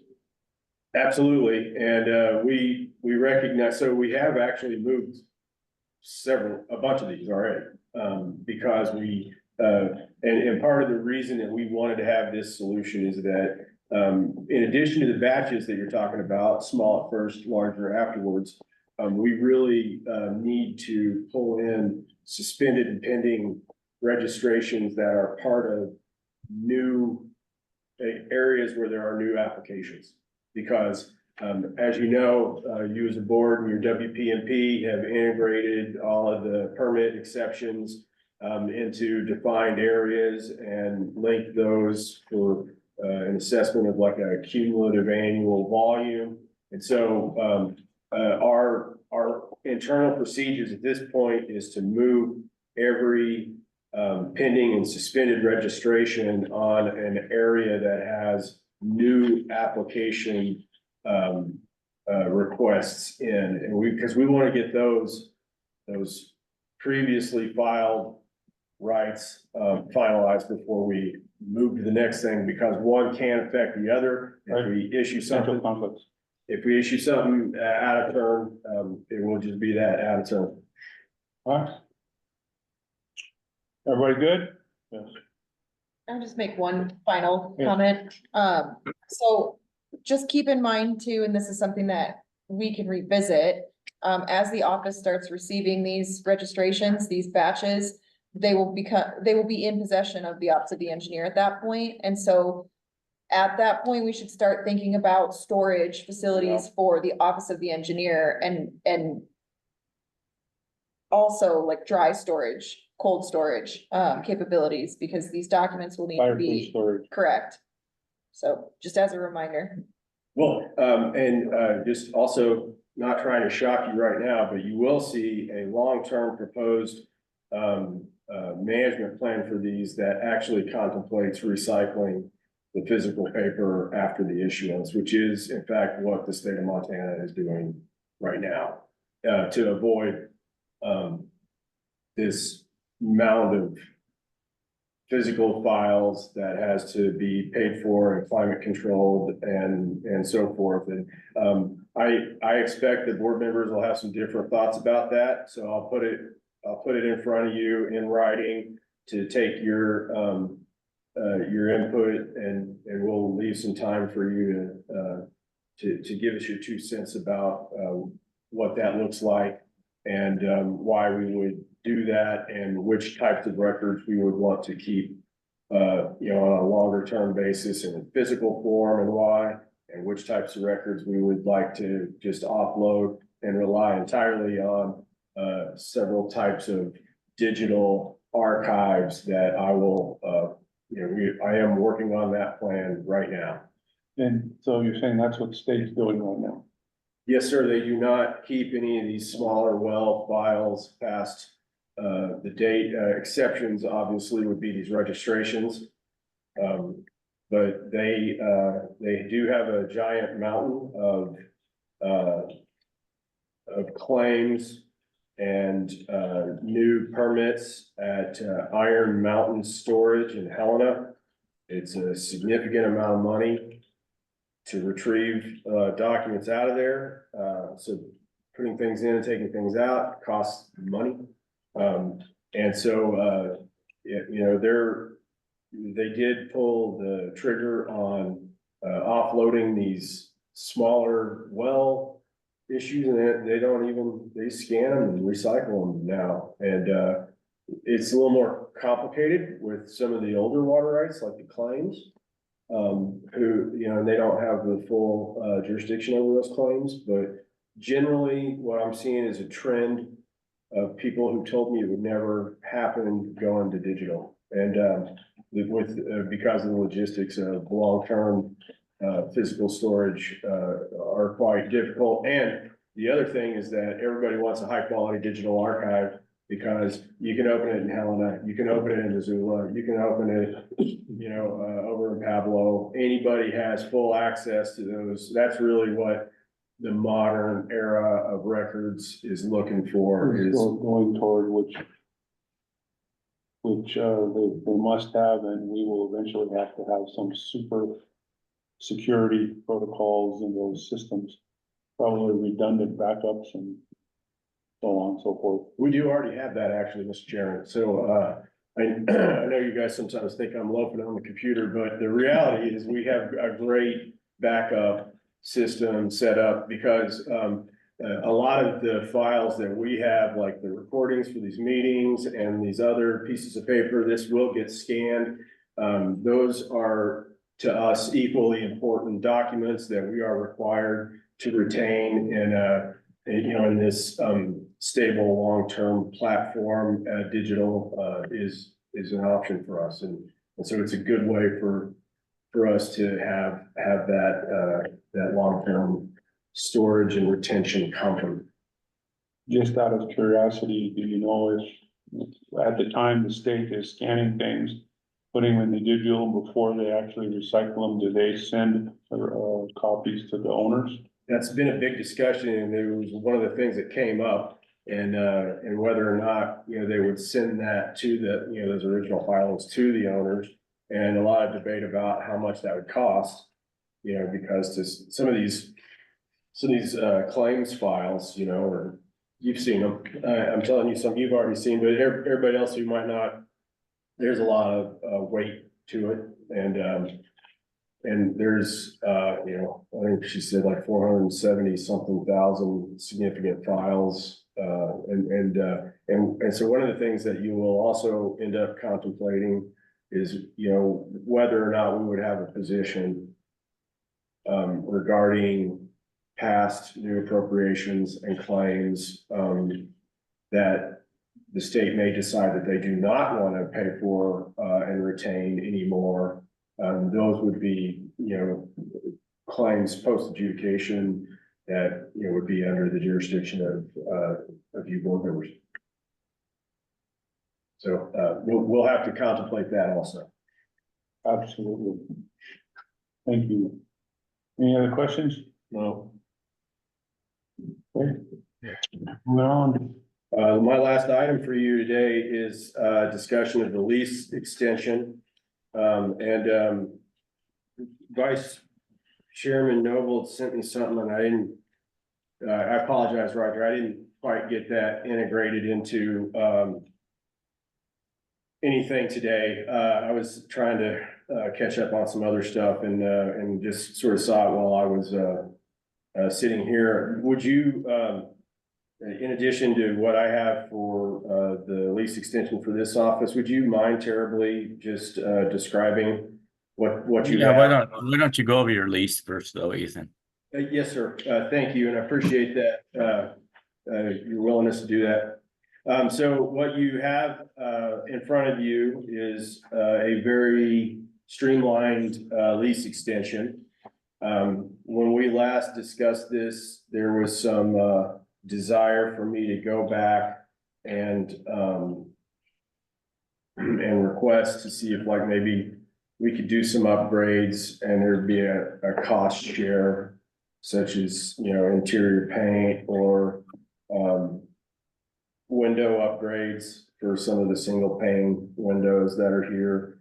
And I did engage the building owner about those items, and she reminded me of some of the expenses that she has had to embrace with the remediation in the basement and heat and air conditioning overhaul, along with some other items. And so she didn't feel that this lease extension was a spot where she wanted to agree to any kind of shared financing of any building upgrades.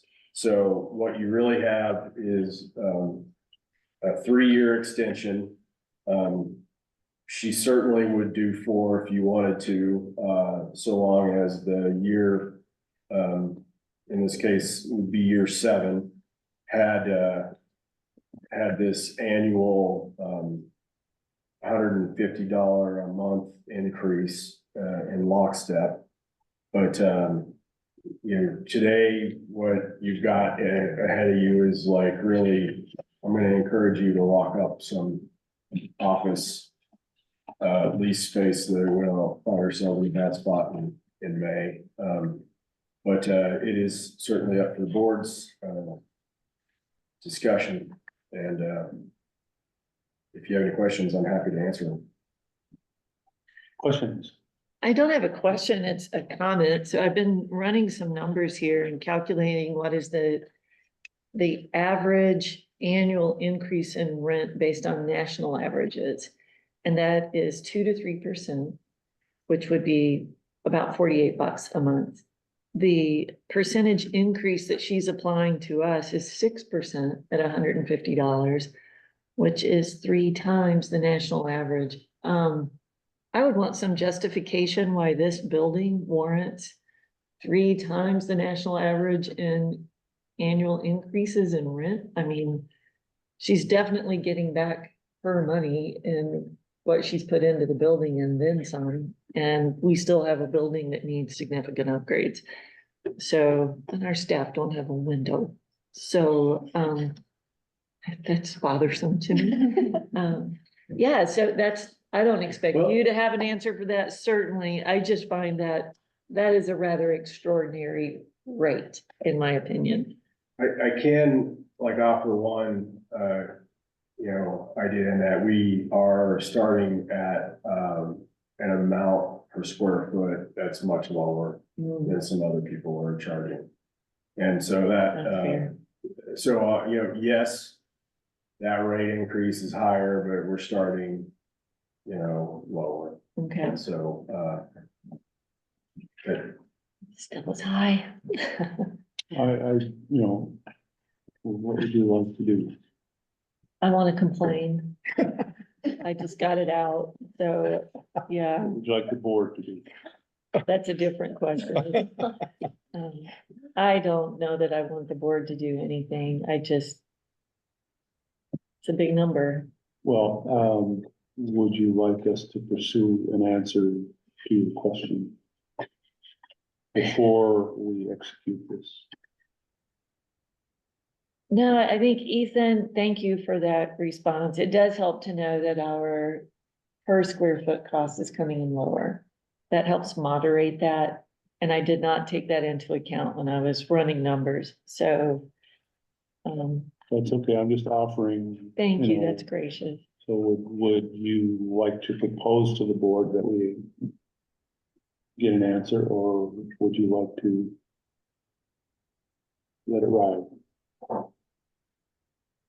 I guess a follow-up question would be to Ethan. Is there some urgency in making this decision sooner rather than later? Like, we don't have a lot of options, correct? We've looked around. Roger's got some information to talk about in a second, but, when I look at the office as a whole, like I really need to have certain anchor points. So, you know, what I'm looking for is some fixed knowns, even if the anchor point's not always ideal. You know, we have so many other moving parts right now, and so I recognize that this is a little different than what, I mean, even the day I showed up here, it is significantly better than it was, like, I mean, crazy better than it was. But it, you know, the upshot is, you know, you got the location, you know, it's got comfort heating sorted out, you know, for the most part. It's a known, you know, it keeps getting better. You know, I think if we have this as an anchor point till the next big evolution of the organization, which we've talked about more recently about the building of something, you know, and I think everybody, you know, I'm not gonna put obligations on the board, but it seems to me like the board is super interested in doing that bigger maneuver towards really learning in earnest what the options would be for a new building. I mean, this might be good enough for, you know, between A and B, and as an anchor point to hold us fast for now. That said, I do, you know, stand in your direction. I got it out of my system, so, So no motion? no motion.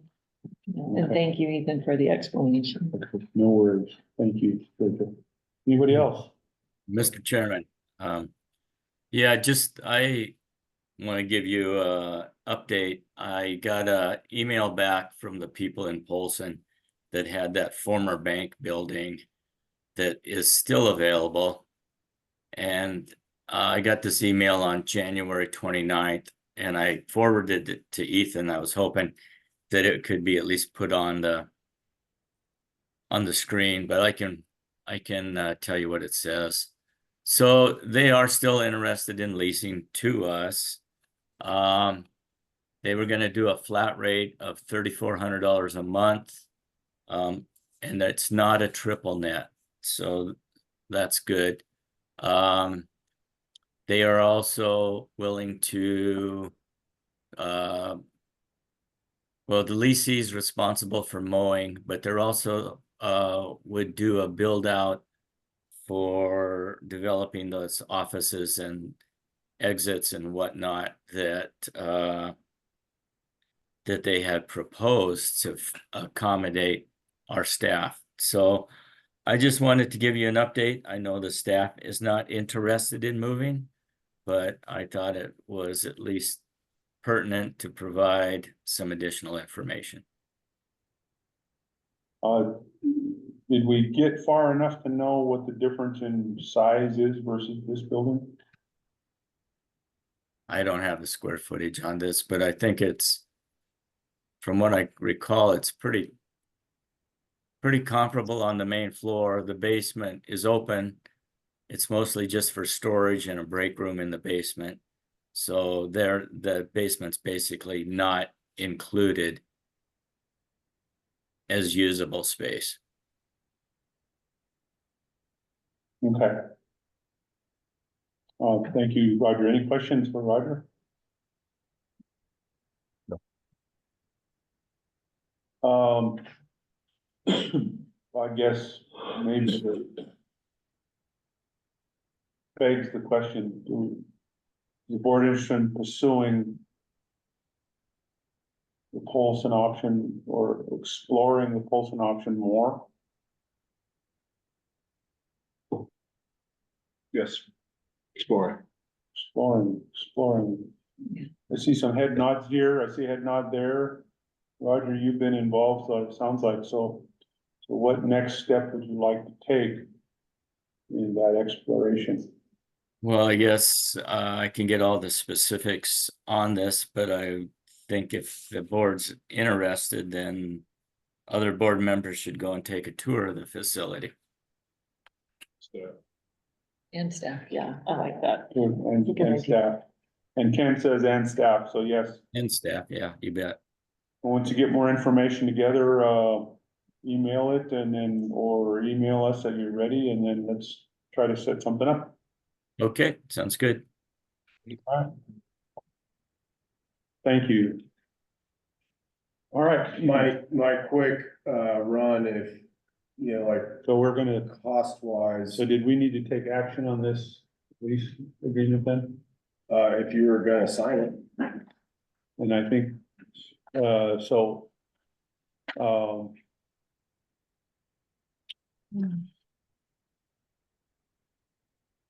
ready for public comment on the lease extension?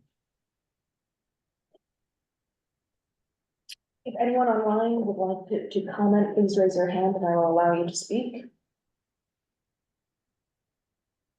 Saying no public comment. Okay.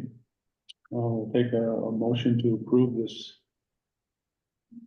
I have a question before we move. Yes, This lease is really simple. What are the is there a expiration, or are we tied, if we sign this, are we tied in for 3 years? Or just how does this function? Yeah, if you sign it, you're tied in for 3 years. We have had different iterations, where we had tried to negotiate some language that would allow for an early, departure. And that was, not desirable by the building owner. But this iteration it's a lot like the lease that you signed when you initially signed this property, except that it's for years 4, 5, and 6. And each one of those years has a slightly higher, well, 6% higher, excuse me. I guess Yeah. I would like to really see some kind of clause in here about how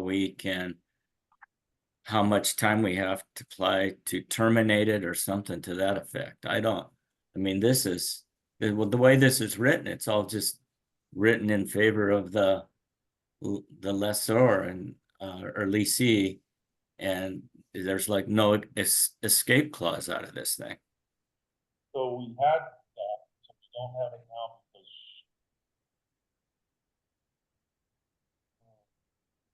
because. We can't hear you now, Clayton. So the owner does not want that language, is that what you're saying? Well, I guess the way I read it is whatever was in the original lease still Correct. is there. So if there was an escape clause in the original lease, then we're just rolling that over for 3 years. Correct. So. Is that language in the original? There lease? is a termination section in the original agreement, yes. Okay, so this is just the modification of the agreement, Roger. So the explanation is that as it says, all previous terms and conditions of the existing lease that are not specifically modified by this agreement remain in effect. That language is the original lease. We're, Okay. It would have been nice to see that as part of this packet, because I guess just to revisit it, I mean, it's been a while since we looked at this. I surely don't remember what was in there. that's fine. So given the time frame here, do we have time to get that original lease back out so the board can see it? And then do a final approval on this extension at the next meeting? Sure. Does that sound fair? Would you like to do that, Roger? Yeah, I would like to table this until we get additional information on that. Okay, and the additional information is a copy of the original existing lease. Yeah, and I guess so Ethan, what you're telling us is if we sign this, we're locked in for 3 years. It's an extension of the agreement that you got into previously. And if you would like, I can pull that up right now and read the language. I did distribute it with the last iteration of this. But Would you like to pull it up now or just get a copy and review it by the next I would meeting? prefer to get a copy and review it. Okay, let's do that. Okay. So any other comments or questions on this item? We are holding off action on this lease extension. We will get a copy of the existing lease to look at that language before we consider approving this at the next meeting. There are no other comments on that. We will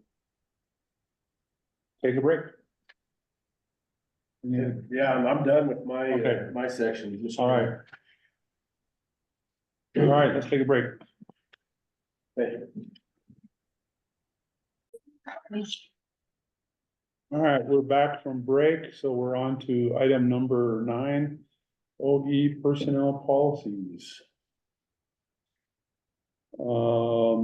Sec 9.1. I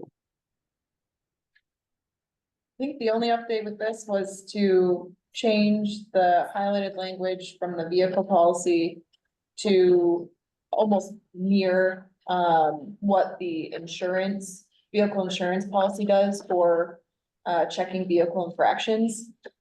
So if the board is okay with that highlighted language, that was the only thing that needed board review today. Okay, Roger and George, can you guys see that?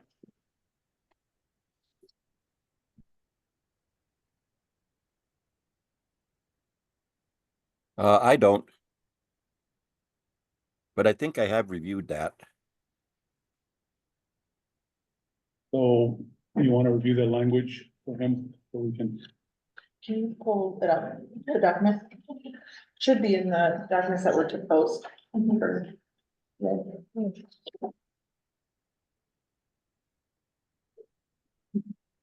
Yeah, they do.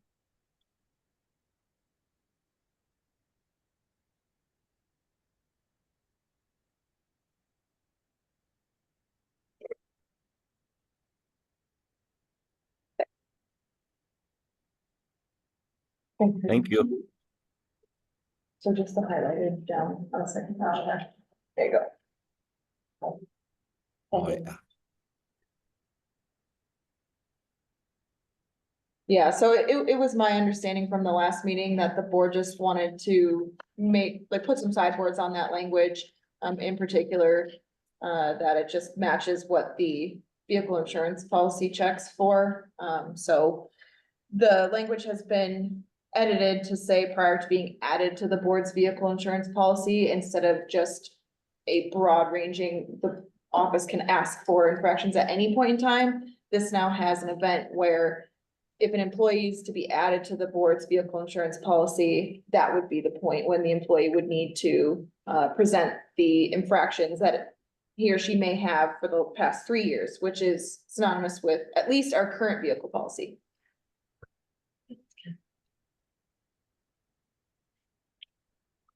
Thank you. Any questions? Other concerns, comments, and do we need action? This is just consensus or? Because this was a substantive change, the board would need action on this. Okay. Looks good to me. Do you need a motion? Well, let's see. So, at least verbally, how are you guys doing, George, Roger? I'm good with it. I guess my question is, how are you gonna ask for this when you hire people, Ethan? Yeah, this particular document has a signature line at the end. And so that would be the time that they would have. Well, okay, Roger? Can you hear me? Yes, I can hear you.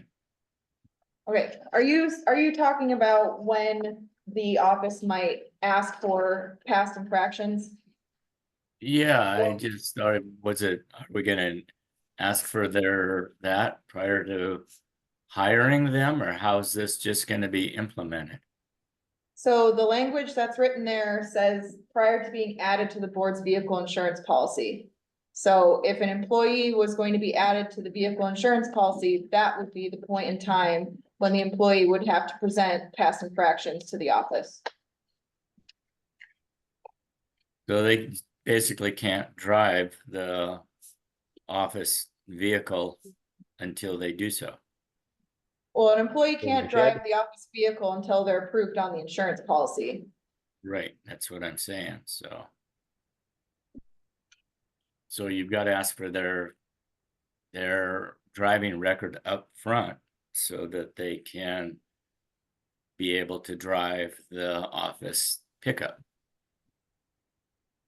This just contemplates that not all employees might be driving the vehicle. Because there might be employees that may not drive the vehicle and only some employees that may, so. Roger, are you concerned that we should ask this during interviews? I'm good. Well, yeah, I mean, everybody does field work, so everybody's gonna be driving that vehicle. So I'm just asking how it's gonna be implemented and what the limitations are.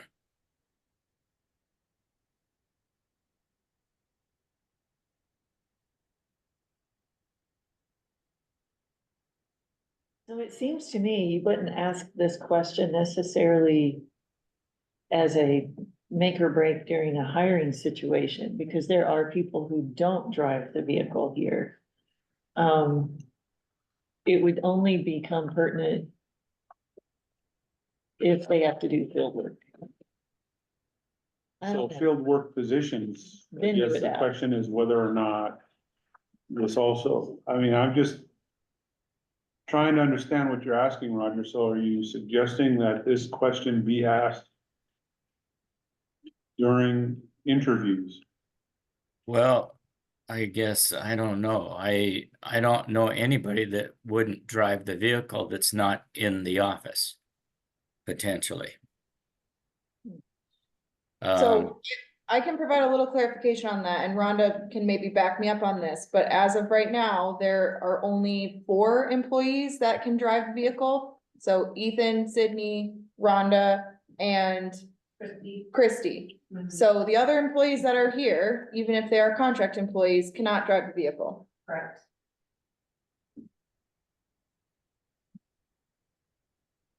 Which is fine, they're contract employees for the most part, and they're, but we have 2 or 3 new people coming on, so they're certainly gonna all do field work, so when do we ask the question for this information?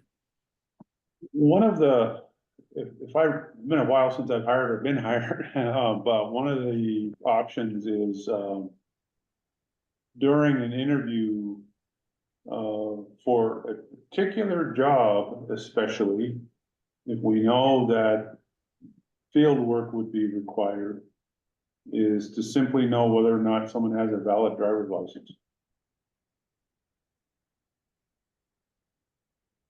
I don't know if that's enough, but that's a question I've seen on interviews.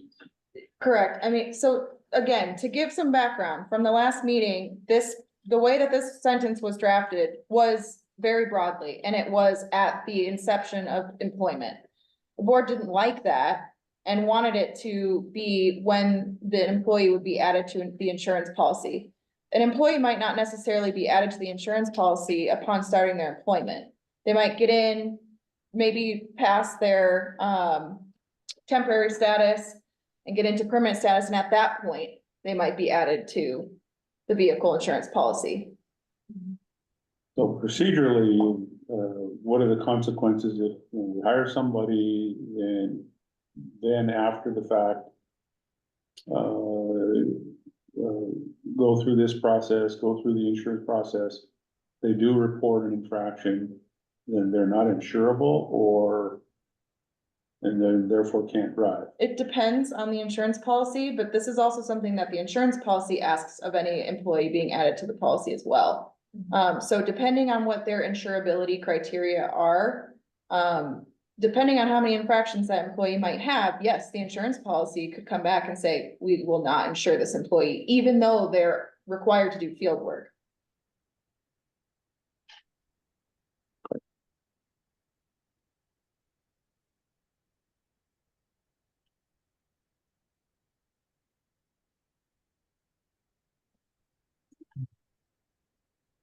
What are you thinking, Roger? I don't know, so Ethan hires somebody and sends them out to do some field work. When are you gonna ask Ethan for their driving record? Mr. Vice Chairman, I would ask for this clause to be answered at the time that they signed this acknowledgement. And whether they were signing this, I mean, most of the time, I'm gonna probably have people sign this acknowledgement right when they come on. Cause if we don't have them in the, you know, on the vehicle, it's hard to add things last minute, right? So I'd assume it would be nice if there's any contemplation that they would be driving the vehicle, that they would just be set up in advance to do that. I do have a question about that though. Does it cost us more money to have, so every person we have on there? It depends on the driving record. So we had this discussion when we first got our commercial insurance policy. We had a driver that was under 25 at the time. And so it was the board's decision to add that driver regardless of the additional premium. So it was $700 more at the time to add a under 25 driver to the premium. So we do have that nuance. If we have somebody with a driving record with several tickets, it's going to make our overall premium for everybody be more expensive. So that's the other consideration, not only, you know, Bailey's consideration, but it's gonna be a hit to our budget. Just additional too, let's say they got a clean driving record. Then it should not change. It doesn't change our total rate. And ours, when we renew, since that one driver under 25 is now 25, when we renew, it should be a little cheaper too. Okay, and so then, that helps me answer your question better, Roger.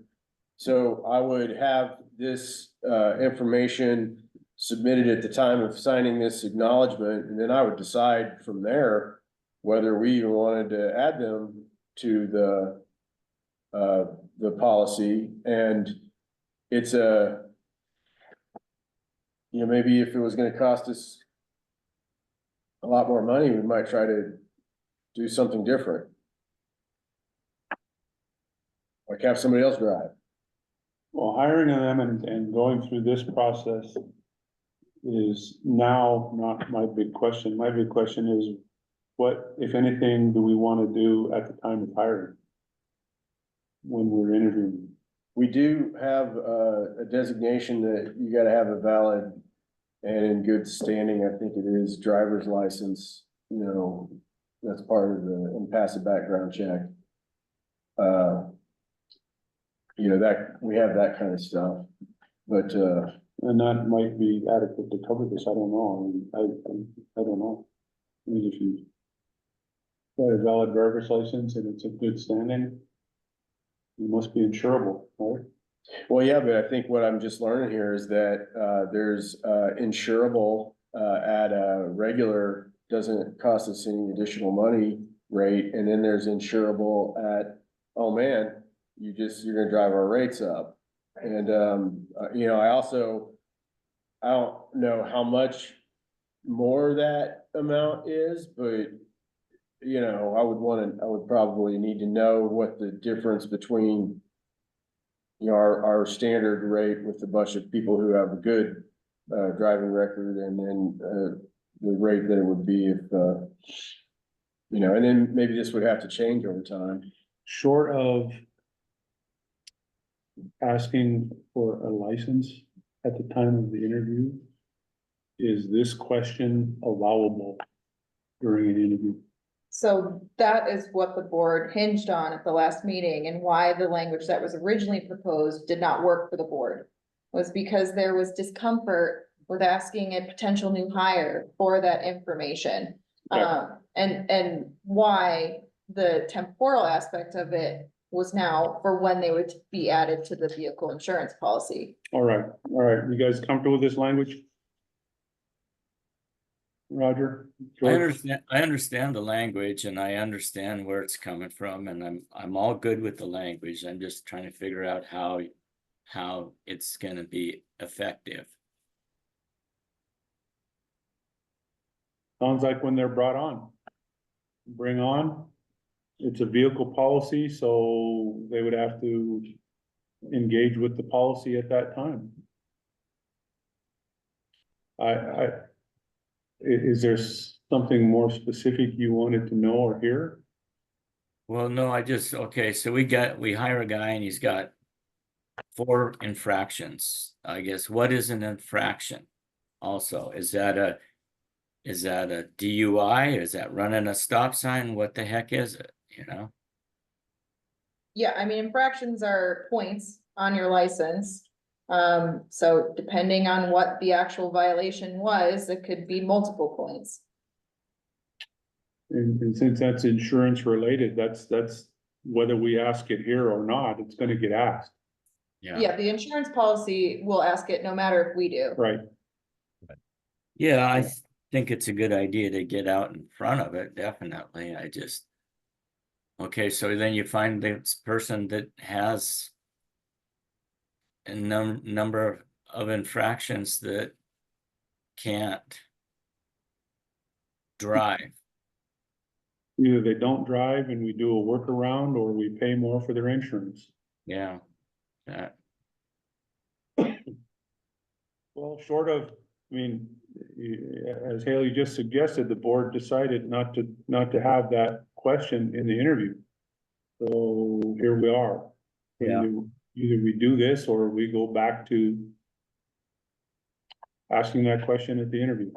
Well, it's an improvement over what was there. There's no question about that. I'm just trying to figure out how I think Ethan explained how he's gonna implement it. So if that's the case, okay. Georgia? Well, I'm thinking there's a question we haven't asked, and that is, you interview someone, you find out they have a lot of infractions, points that would cause insurance to go up. Is there some level that would trigger, we can't hire you? That gets to be the next question, yeah.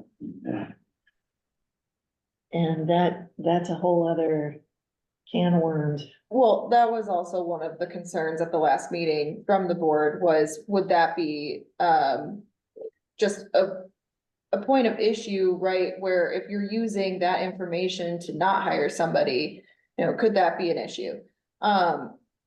There are workarounds.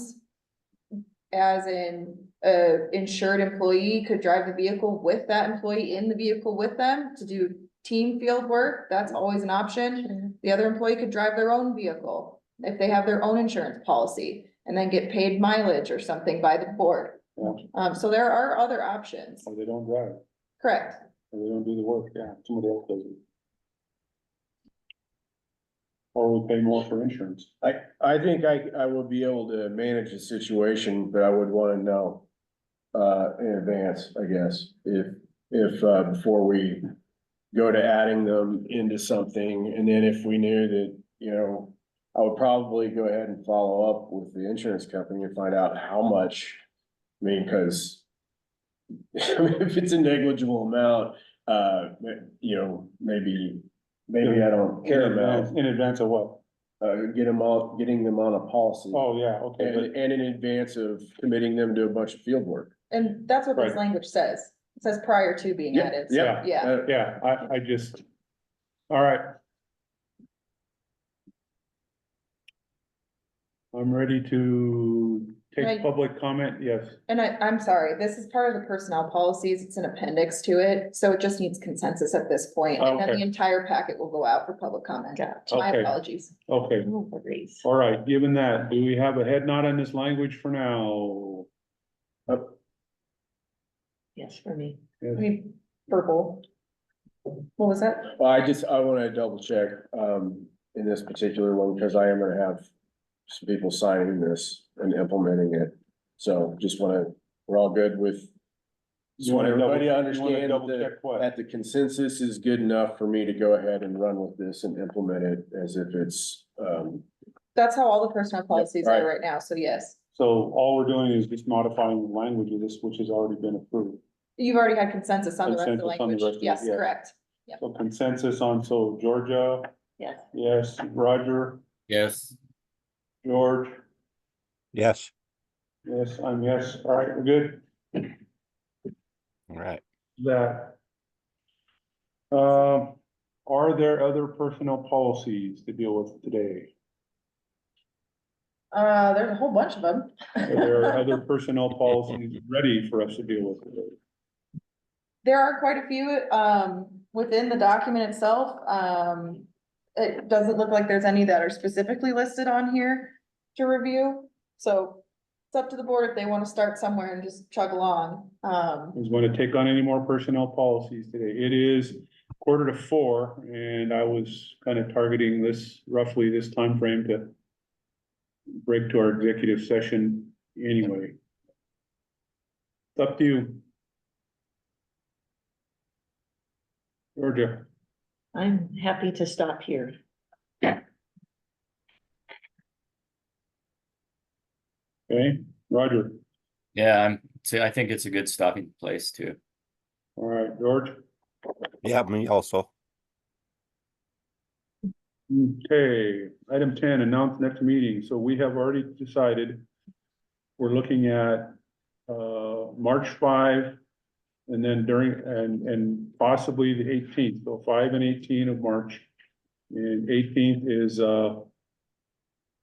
could change depending on how things look by the time we meet on the 5th.